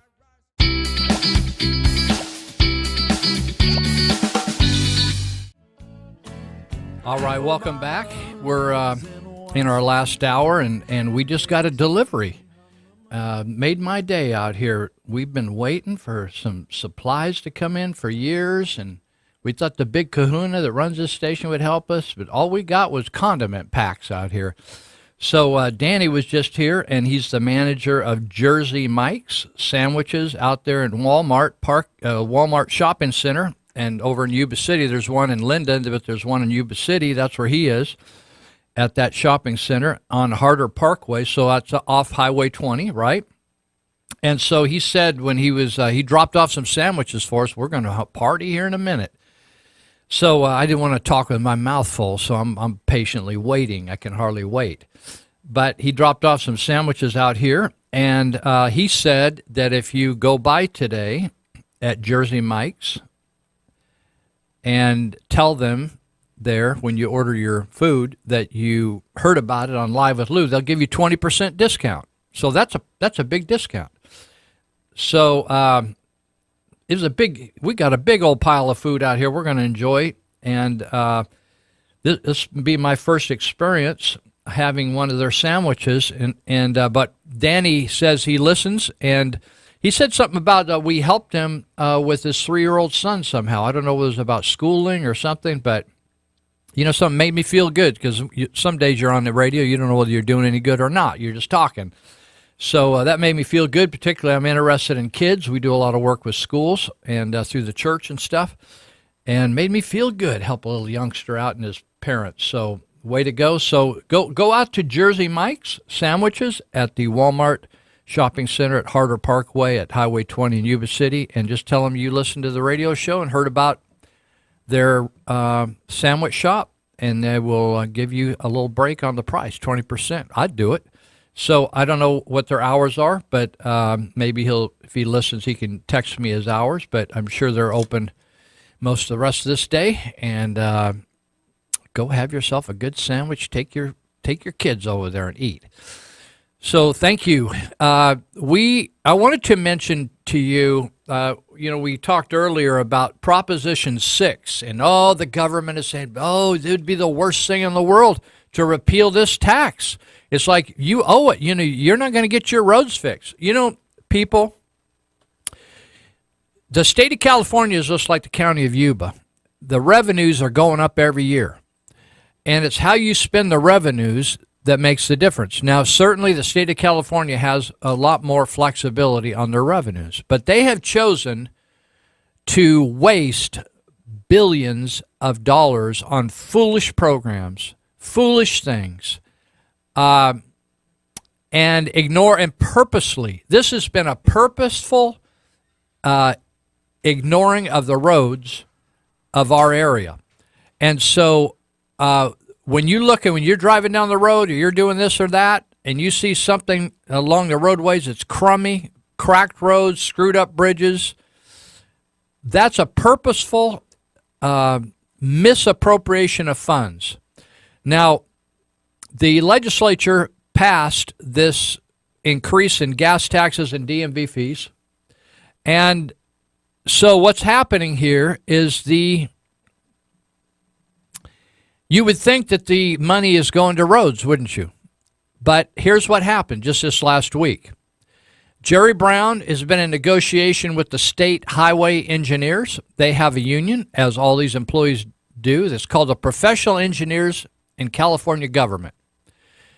He gave them a part of this money that's supposed to be going for the roads. He's giving a 2% increase in wages for engineers with 20 years of experience or more as of July 1, 2018. He's giving a 3% increase in pay for engineers with 21 years of experience or more as of July 1, 2019. He's given a 4% increase with 22 years of experience as of July 1, 2020. He's given a 5.5% increase for engineers with 23 years of experience or more as of July 1, 2021. What that means is, if, say you're an engineer, and as of this past July 1, 2018, you just got a 2% raise. If you stay to next year at this time, at July 1, you'll get 3% raise. If you stay till 2020, you get a 4% raise. And if you stay longer, you get a 5.5% raise. On top of everything else, accumulative, right? That's like, it accumulates over 10%. So the Brown administration estimates a contract will cost $93 million in the current budget year and a $171 million next year.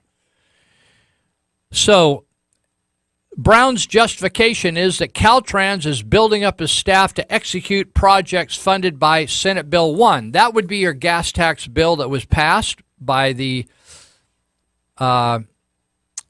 state Senate. And you remember the guy that cast the deciding vote has already been recalled. Remember him down in the Orange County area. Ling Ling Chang, a Republican, has now taken his spot. But Senate Bill 1 raised the gas tax and the vehicle fee increases that are going to increase revenues to them by around $5.4 billion a year times 10. So you remember about a year ago we talked about that Caltrans, the auditor of the state of California, went through looking at different departments and found that Caltrans had at least 3,500 workers that they weren't even utilizing. In other words, they didn't have any work to do. They just came to work.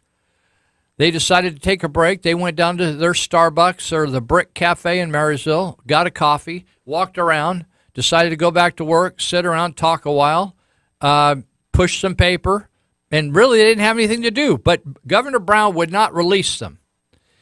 So now they are claiming that all these engineers are retiring.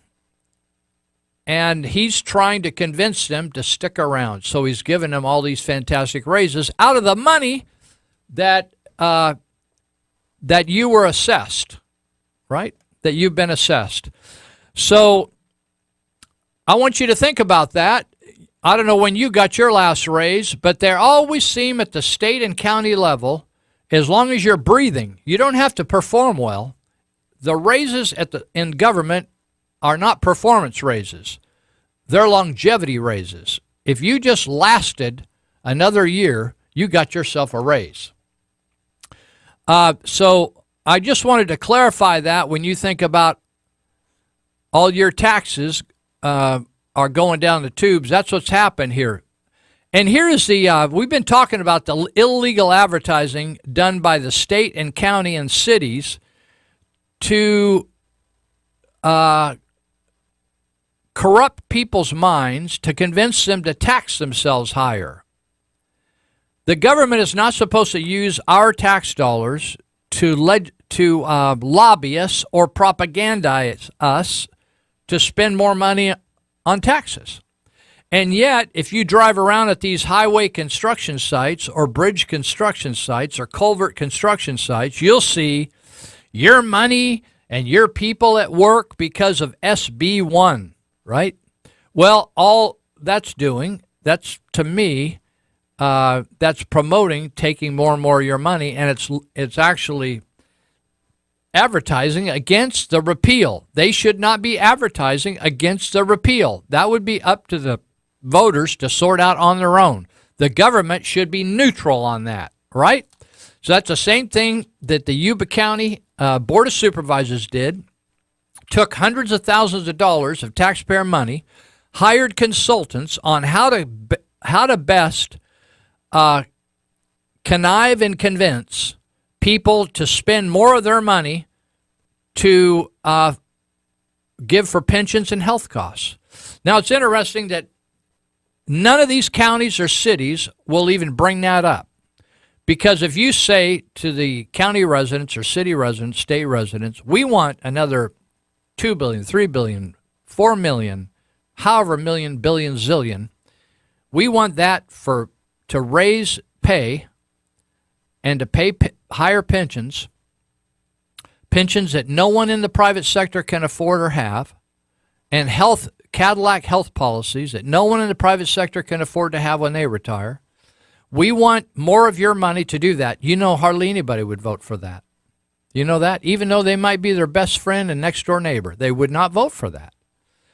So even though the government knows that that's what the money is needed for, because they've overcommitted to terrible retirement program called CalPERS, corrupt people have lied, cheated, stolen money, bad investments, horrible. Who in the world, if you can't even get through DMV, takes you 2 days to get through DMV, who would put their inheritance or their, not their inheritance, but their retirement and have the government invest it for you? That is the screwiest thought. Look what's happened to Social Security. So the state, the county, and the cities are lying and cheating and violating the law by using this money. And because the very people that are supposed to be holding them accountable, like law enforcement and prosecutors, they're not prosecuting them, even though it's against the law. Because why? Because they're getting benefits of that very money. That's what's so incestuous. I keep saying it's always easier to have sex with your daughter than go find somebody that like you and have sex with you. It's just easier. She's right there in the same house. You're feeding her, and it's easier for you to buffalo her and tell her something stupid. And so that's what this is, political incest. And so the very people it should be protecting the taxpayers, the till of the taxpayers, the money of the taxpayers, are getting in on the benefits, and so they won't prosecute people violating the law that says you cannot use money that the taxpayers have given the government to actually propagandize against them to give more of their money. But you can't tell these people anything.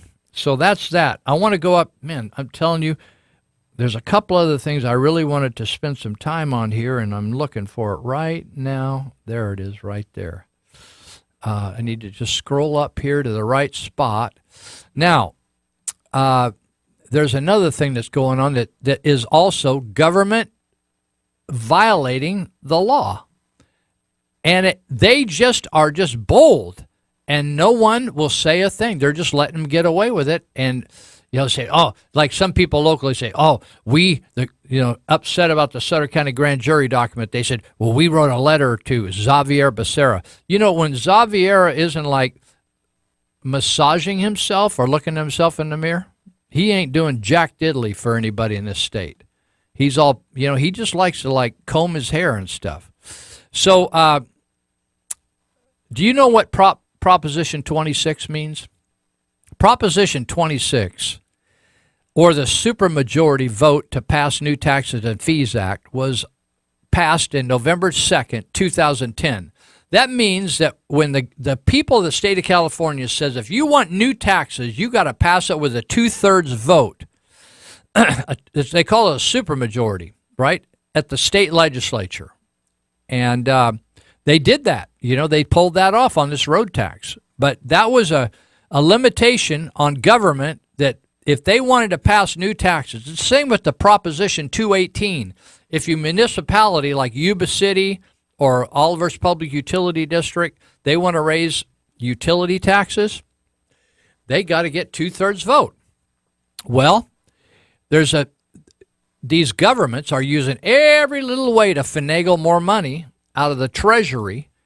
And so in Glendale, they push their own water there, just like City of Yuba City does and Oliver's Public Utility does. And if they want to change the rates, they have to have an election. It's called a Proposition 218 election. But the people said, hey, wait a minute. These rates, the government of Glendale, the city of Glendale, they're taking money out of the water fund and using it over in other parts of the government. That's illegal. You can't do that. You just got to charge a rate that covers our costs to provide us water, and not all these profits that you take over and pay other parts of your government costs with. So in 2017, a judge ruled against the city of Glendale for violating Prop 218. And what he meant by that is they created a current water price structure, a rate price structure, and but they mishandled those monies. And so he awarded the citizens this kind of penalty, that the city had to pay $57 million for violating what they call Prop 26. They call it an unauthorized transfer of funds from utilities to the general fund. You can't do that, right? You can't do that. Now, the city of Marysville screwed because they got a private entity running their water. But the city of Marysville has a sewage program, right? And the question is, are they illegally transferring funds out of that sewage fund into the general fund? Maybe we should find that out. So up in Redding, the same thing has been happening. So the people of Redding, they formed Citizens for Fair REU rates, Redding electric utility rates. So Redding provides their own electricity to their folks, and they charge them electric rates, right? They buy it off the grid, just like, I'll get on to the next city. But anyway, Redding people, they said, wait a minute. The government's taking utility money and putting it over into the general fund. You can't, millions and millions of dollars. And so right now it's at the Supreme Court of California that they're making the decision, because Redding Electric Utility was the government of Redding, the city council was taking $6 million a year out of the Redding utility fees. And so what the people are saying is, wait a minute, that money's supposed to be staying to run the electricity system, not being run the rest of the city. And it's an unauthorized taking of more taxes without having a vote of the public, a 2/3 vote. So they are going to lose that fight, and they're going to have to pay back a lot to the Redding electric utility users. Now, here's the one I want to get to. In the city of Gridley, right up the road, they also provide utilities to their folks. I'm just going to try to scroll down here. I got too many things going on at the same time. And so the city of Gridley, Gridley is less than 3 miles square. Did you know that? And the city of Gridley has an electric company that they produce or they buy electricity and resell it to their constituents or their citizens. And then the money that comes in off that is to pay for the utilities and the wires and the maintenance of the wires and all the employees that maintain the system, etc. But the government up there got a little short of funds, and so they've been transferring $1.4 million a year from the electric fund to the general fund. That's a direct violation of Prop 26 law. They didn't ask the people about that. They didn't take a vote on that. So now the electric fund is in trouble, right? It's right there in the budget. Anybody in the world can go on their budget and see how they're transferring year after year millions of dollars out of the electric fund. It's an unauthorized ripoff of taxpayer dollars when they haven't properly been authorized to tax us at that higher level. So they just we're taxing you at this level, but then we're going to go over and we're going to take $1.4 million a year out of your utility bills and use it to pay our salaries. So the information I got here said if you look at the top 7 people employed by Gridley, their incomes add up to $678,061, over 20% of the police budget. Anyway, people up there, that's where we got Diamond Dean Price. Remember him? He's the second highest paid law enforcement official in the state of California, and he manages an area a little under 3 miles. Diamond Dean. And I don't know whether he's got some deal with the mafia going on up there. I don't know how that dude worked his way into there, but everybody up there gets paid like they're managing a city of 500,000 people or something. So anyway, Redding, Gridley, Glendale, all these cities, these city government officials, if you break the law, you don't get a building permit, you park too long on the curb, they're all over you, citing you, tagging you, towing your car, but they can pick up $4 million, $6 million, $1.5 million. Nobody does a thing. District attorney, county council, they all look the other way. Nobody says anything. Fair Political Practices Board, Xavier Becerra, he gets up there and pushes his old Hispanic chest out at President Trump, talks a lot of trash, doesn't ever deal with this, doesn't deal with our grand jury report, doesn't say you got to release it. I'll tell you, if Xavier Becerra does anything, he's going to protect that judge down here because they all protect you. Do you notice how attorneys never turn on attorneys? The guy could be a throat slasher, and they're still protecting him. A lot of these attorneys are just full-blown liars, corrupt. Honestly, man, I got more trust people over there in BPOD in the Yuba County Jail than most of these attorneys around here. People are just full of it, man, these guys. So, all right, so that's that. I wanted to get that in, and let's see. Oh, we only got 1 minute. Man, you're fast on that clock. All right, so I'm going to talk next about the poop patrol. Now, this guy sent me, I thought he was going to send me that actual song that was redone, going to San Francisco with flowers in your hair. But he said that there's feces in your hair, so that's a bad sign. So we're going to talk about the poop patrol, and I'm telling you, if you need a job, leave Yuba Sutter immediately and go down there and join the poop patrol because those dudes are making the money that a college professor used to make just to blow poop off the street. All right, we'll be right back.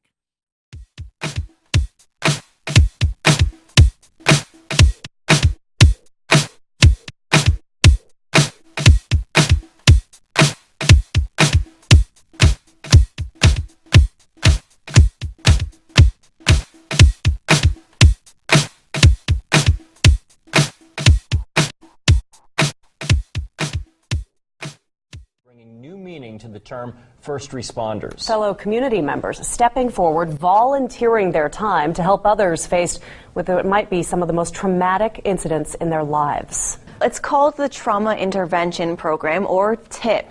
It's been used in communities across the United States for years, and its volunteers have been dispatched to provide what they call emotional first aid. A collaboration between police, paramedics, fire departments, and even hospital staff is making sure residents are emotionally taken care of in a time of crisis. Residents are volunteering their time with the Trauma Intervention Program, or TIP, dispatched to the scene of a fire, accident, or death to focus on the emotional needs of those left behind. It's just being there and being comforting, like a good friend or an extension of your family. Ready to assist, sit, and listen to community members in a time of tragedy. To learn more about the Trauma Intervention Program, visit yubasuttertip.org or call 673-9300.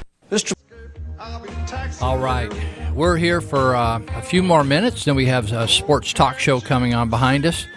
I just want to help you think through this and think, if you think your government is reputable and honest, you really need to think through this. You just heard Rand Paul on the floor of the Senate exposing the corrupt nature of Republicans who for decades have been saying, oh, we're stopping, as soon as we get into power, we're stopping Planned Parenthood. But even what's worse, in the state of California, an investigative journalist, David Daleiden, began with some other co-workers to expose Planned Parenthood harvesting and selling and profiting from parts of babies. And you would think, say, if they were doing that with puppies, there would probably be an immediate investigation and arresting of the perpetrators if we were selling and eating or selling and harvesting and experimenting with puppy parts, right? But because it's babies, the Kamala Harris, Attorney General, and then further with Xavier Becerra, they prosecuted not Planned Parenthood, but David Daleiden and his co-workers. And what their operation is Center for Medical Progress, and they created these videos. In other words, it wasn't their word or hearsay, but they exposed numerous videos, and I'm going to talk about them in just a minute here. But when they were found out that these incredibly exposing videos of these top docs and workers at Planned Parenthood talking about selling baby parts, when it was realized the government could not stand this, so Judge William Orrick, who has been one of the judges that has blocked some of Donald Trump's moves, William Orrick actually helped start, operate, and fund a Planned Parenthood outlet in San Francisco. He has friends at Planned Parenthood and at the National Abortion Federation. But instead of recusing himself, in other words, stepping back and not ruling on this, he pronounced a gag order. That means that the videos could never be shown. And he entertained charges by the Attorney General of California against Daleiden and their co-workers.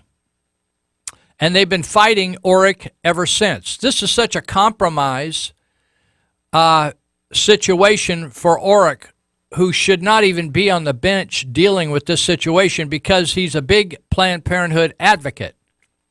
I mean, even if you go to hire an attorney and you're having a scrap with somebody else in the community, if somehow that attorney has had dealings with that other party, they will not take your case.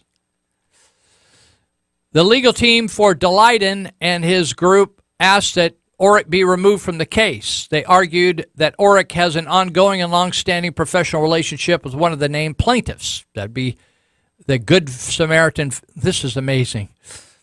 This is a plan. This is where they kill babies, called the Good Samaritan Family Resource Center. You need to read the Good Samaritan parable in the Bible if you missed this. And the organization that partners with Planned Parenthood, et cetera, et cetera. So I want to read you these videos that were taken of these discussions. So in the first video, Dr. Deborah Nucatola of Planned Parenthood commented on baby crushing. We've been very good at getting heart, lung, liver, because we know that, so I'm not going to crush that part. I'm going to basically crush below those parts because I want those parts. I'm going to crush above and below. I'm going to see if I can get all those parts intact so they can sell them. In the second video, Planned Parenthood's Dr. Mary Gatter joked, I want a Lamborghini, as she negotiated the best price for baby parts. In the third video, Holly O'Donnell, former STEM Express employee who worked inside a Planned Parenthood clinic, detailed firsthand the unspeakable atrocities and how she actually fainted in horror over handling baby legs. In the fourth video, Planned Parenthood's Dr. Savita Jindi said, "We don't want to do just a flat fee per baby of like $200, she said. A per item thing works a little bit better just because we can see how much more money we can get out of it." She also laughed while looking at a plate of fetal kidneys that were, as she said, good to go. In the fifth video, Melissa Farrell of Planned Parenthood of Gulf Coast in Houston boasted of Planned Parenthood's skill in obtaining, quote, intact fetal cadavers and how her, quote, research department, quote, contributes so much to the bottom line of our organization here. You know, we're one of the largest affiliates. Our research department is the largest in the United States. Sixth video, Holly O'Donnell again described technicians taking fetal parts without patient consent. There were many times when they would just take what they wanted, and these mothers didn't know, and there's no way they would know. Seventh video, and perhaps the most disturbing, Holly O'Donnell describes the harvesting or procurement, she says, of organs from nearly intact late-term fetus aborted at Planned Parenthood Mar Monte Alameda Clinic, just down south here in San Jose area. She says, quote, "You want to see something kind of cool?" And she just taps the heart, and it starts beating. And I'm sitting here, Delight and said, and I'm looking at this fetus, and its heart is beating, and I don't even know what to think. In the eighth video, STEM Express CEO Kate Dyer admits Planned Parenthood sells a lot of fully intact aborted babies. Ninth video catches a Planned Parenthood medical director discussing how the abortion company sells fully intact aborted babies, including ones who just fell out of the womb. 10th video catches the nation's biggest abortion business selling specific body parts, including the heart, eyes, and gonads of unborn babies. The video also shows the shocking ways in which Planned Parenthood officials admit that they are breaking federal law by selling aborted. Listen, the next time you get arrested or cited, think about all these government high-ups that are doing terrible things, 100 times worse than you'll ever do. Unreleased videos. These are unreleased videos now. Unreleased video of CMP shows David Vanderhee of Planned Parenthood caught on tape talking about how Planned Parenthood abortion business affiliates may want to increase revenue from selling baby parts, but we can't stop them. Another video has a woman talking about the financial incentives of selling aborted baby parts. 11th video catches a Texas Planned Parenthood abortionist planning to sell the intact heads of aborted babies for research. Amna Dermish is caught on tape describing an illegal partial birth abortion procedure to terminate living, late-term, unborn babies, which she hopes will yield intact fetal heads for brain harvesting. The 12th video in the series shows new footage of Jennifer Russo, medical director at Planned Parenthood Orange County, California, describing to undercover investigators how her abortion business tries to harvest intact aborted babies' bodies for a local for-profit biotech company and adjusts the abortion procedure to get what she wants. 13th video exposes a Planned Parenthood medical director admitting that babies born alive after abortion are sometimes actually killed outside the womb. God bless you and all that stuff, the guy said. Xavier Becerra and Kamala Harris. The 14th and last video for today catches Planned Parenthood executives discussing gruesome abortion procedures and the sale of body parts from the aborted babies for profit. People, our government knows this is going on, does nothing about it, protects it. In fact, Planned Parenthood and our government, including local district attorneys, know that young girls, underage girls who have had sex with adult men are brought into the clinics to have abortions, and these people are mandated reporters. They are supposed to report that this is an underage girl having sex with an older guy. But when it's a part of the political agenda of the United States of America to abort, now, again, if we were talking about puppies, people would burn these buildings down. Does that, help you see how screwed up in our thinking we've gone with, protect the environment and all the little bugs and animals and stuff? And yet we don't have any problem with parting out, stabbing to death after birth a baby, parting out the baby, selling the parts. And then we arrest people that are honest, probably godly people, honorable people, that expose this as butchers, right? Barbarian butchers. And instead of them going to run as fast as they can to arrest and investigate and arrest these butchers, they arrest the journalists. Is that unbelievable? And then when you start to think back, as I talked earlier, about people in our local government attacking whistleblowers and the media and a lot of fellow employees supporting the very people that are in the wrong, it shouldn't surprise you if we're willing to take apart babies and make money off chopped up babies that we're butchering. We certainly can throw a few fellow employees under the bus. Now, one of the problems that's wrong with government is, as I mentioned before, we've replaced loyalty with yes people. And public employees will see things wrong every day. People cheating, lying, manipulating the public, overcharging the public, jerking the public around, telling them they got to put in sprinklers when they don't, telling them they got to put in a door over here when they don't, making them live up to special rules when they don't really even exist, and the public's just trusting the bureaucrats. I'm not making stuff up. People have told me this. I mean, people in government have told me this, that this goes on. Just like when my friend Kumar at Washington Avenue Market got jerked around for years over a nothing burger. It costs him a lot of money just because of the powerful people in the city of Yuba City that jerked him around. They do that every day. This isn't an isolated incident. It's people that are, our founding fathers feared this above everything else. It wasn't who is in power, but the fact that they have so much power. It wasn't so much a partisan issue, but people that have power over people go nuts. They just lose their mind, and they abuse that power. It happens everywhere. It happens in church, dominating type pastors.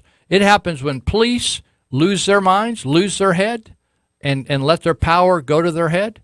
It happens in politics. It happens at the building inspection office, public works office, making people jump through hoops. I have fought the public works and building inspection and CPS, all these agencies for years working for the Church of Glad Tidings, and proved them wrong over and over again. Extra costs that would have cost the church millions of dollars. Extra gimmicks and baloney. The government is out of control, people. The government of the United States of America at every single level they have become so euphoric with their own power and their own importance. They've lost their minds. They've lost their minds. Now, I got to talk to you about this. What do we got, 10 minutes? We got 5 minutes maybe. If I can find this quickly. The Poop Patrol. The Poop Patrol, you got to know about the Poop Patrol in San Francisco. If you don't know about it, I don't know whether you're going to be able to go forward in your life. The Poop Patrol guys are making $185,000 a year. Are you listening to me? Going out. I don't know whether these guys got to have a high school diploma or a college degree. The city of San Francisco has been smitten by God with the spirit of stupidity because they choose to believe a lie, right? It says in this article, I think it must be a misprint. During 1 week in July, there were over 16,000 reports of piles of poop around the city. That's got to be. I mean, I know it's a lot, but maybe that's. A major national medical convention said we're canceling. We're not coming. Right. The poop patrol is going to go out without being called out. And they're going to be proactive. It's like cops going on patrol, just looking for trouble out there. It's a team of 5 staffers and a supervisor. They got protective gear. You remember the Ghostbuster movie years and years ago? These are poop busters. They're all geared up, man. They got the white clothes on, boots, face mask, head covered. They're patrolling the alleys around the brown zones. They're working the brown zones and Polk Street, in search of everything from hepatitis-laden Hershey squirts to worm-infested logs, they say. Unbelievable, man. Thank God I'm not living down there. At the poop patrol's disposal will be special vehicle equipped with a steam cleaner and disinfectant. It says, while at first glance it doesn't sound like the type of job people will be knocking down human resources doors to apply for, the San Francisco Chronicle said each member of the team will get $184,678 in salary and benefits. Folks, something's wrong. Something smells bad right here. Something smells bad right here. So we got $72.5 million a year in street cleaning budget, $12 million a year on what essentially has become housekeeping services for homeless encampments, $2.8 million for hotspots crew to wash down the camps and remove any biohazards, $2.3 million for steam cleaners, $3.1 million for pit stop portable toilets, $364,000 for a 4-member needle team. An additional $700,000 set aside for a 10-member needle clean pickup squad, complete with its own minivan. People, I'm telling you, it's crazy out there. And I was wondering whether I was just briefing, as I mentioned, the Yuba City Police Department. This coming week, I'm going to be over at the Sutter County Sheriff's Department for 4 different briefings. And I'm going to ask them over there if those bulletproof vests will withstand an arrow from a bow and arrow, because maybe they need to upgrade their vests. I'm thinking maybe I ought to wear a vest that, what do they call it? A bulletproof vest, a arrow-proof vest. Same. You think a bulletproof vest would stop an arrow? You think it would? Wiki says he thinks it would. He has experience, I think. So. Anyway, okay. So, all you Republicans out there, honestly, we need to come up with a new term. Sometimes terms just get worn out. They no longer mean what they used to mean. I don't know. Maybe you guys can help me. Send me a text, 713-1838. Some of you big Republican people, exactly what do you stand for anymore? Can you save a baby? Or is that too like controversial for you to have a speaker to save babies? Are you in favor of stabbing them inside the womb, outside the womb? As long as we can't see it, if it's good, saline abortion, as long as you can't see it, can we sell the parts? You know, I got people upset at me because I traveled in North Vietnam with a Hmong lady who ate dog. They got all upset about that. They eat babies in China. Did you know that? See, people think, oh, Lou, you've lost your mind. Honestly, people, you've lost yours. You have lost yours. You just don't know what's going on. You ought to get out and check the world out. In fact, you ought to, did you not know about all these videos with these baby parts and making money off an entire brain and crushing kids so the heart, the middle part, stays whole? Just crushing their head, when you need to, and taking the heart and lungs. You didn't know. You missed that somewhere. You're not flared out. You're all freaked out about a cat that doesn't have a home, but you're no problem with a baby getting crushed. Anyway, just a couple last things. If you want any of these guns, send me 20, 40, send me $1,000. I'll give you a bunch of gun tickets. Tell me what you want. You want the Browning AB3 Stalker Combo Caliber Long Gun, 300 caliber? Or do you want the handgun, Smith & Wesson M&P Shield 9mm? Send it to Tip, P.O. Box 645, Marysville, 95901. I will immediately send you out a thank you card and your stubs, and promptly put the rest of your tickets or stubs in the box so you can win your gun. So you could really help us out, or if you just want to make a donation. One of my friends has been a longtime friend up in Gridley area. He lives up in Gridley now. He said, Lou, I'm just going to send you a check to help Tip out. So if you just want to help Tip, we go out every day. We're out doing something, helping people that have been through the worst day of their life. So if you like to, and we don't have any big executives like Red Cross making $600,000-$700,000 a year, or United Way making $100,000 a year. Our chief executive actually pays money to be involved. So hold that thought. So if you want to help, that's great. If you want to get some of these Prop 6 signs, you could go to the Yuba Sutter Republican headquarters at 441 Bridge Street, Suite E, Yuba City. After 5 tonight, you can grab some. Or from 5 to 8 at night, I think during the week you can grab some. And if you're in the Yuba County side, you don't want to go over to Yuba City, you're out in Olivehurst and Linden, just go by Elite Universal Security. And I'm looking for their address now. It's out on Feather Boulevard, 5548 Feather Boulevard, night or day. And you can grab yourself some Prop 6, repeal the gas tax, Proposition 6.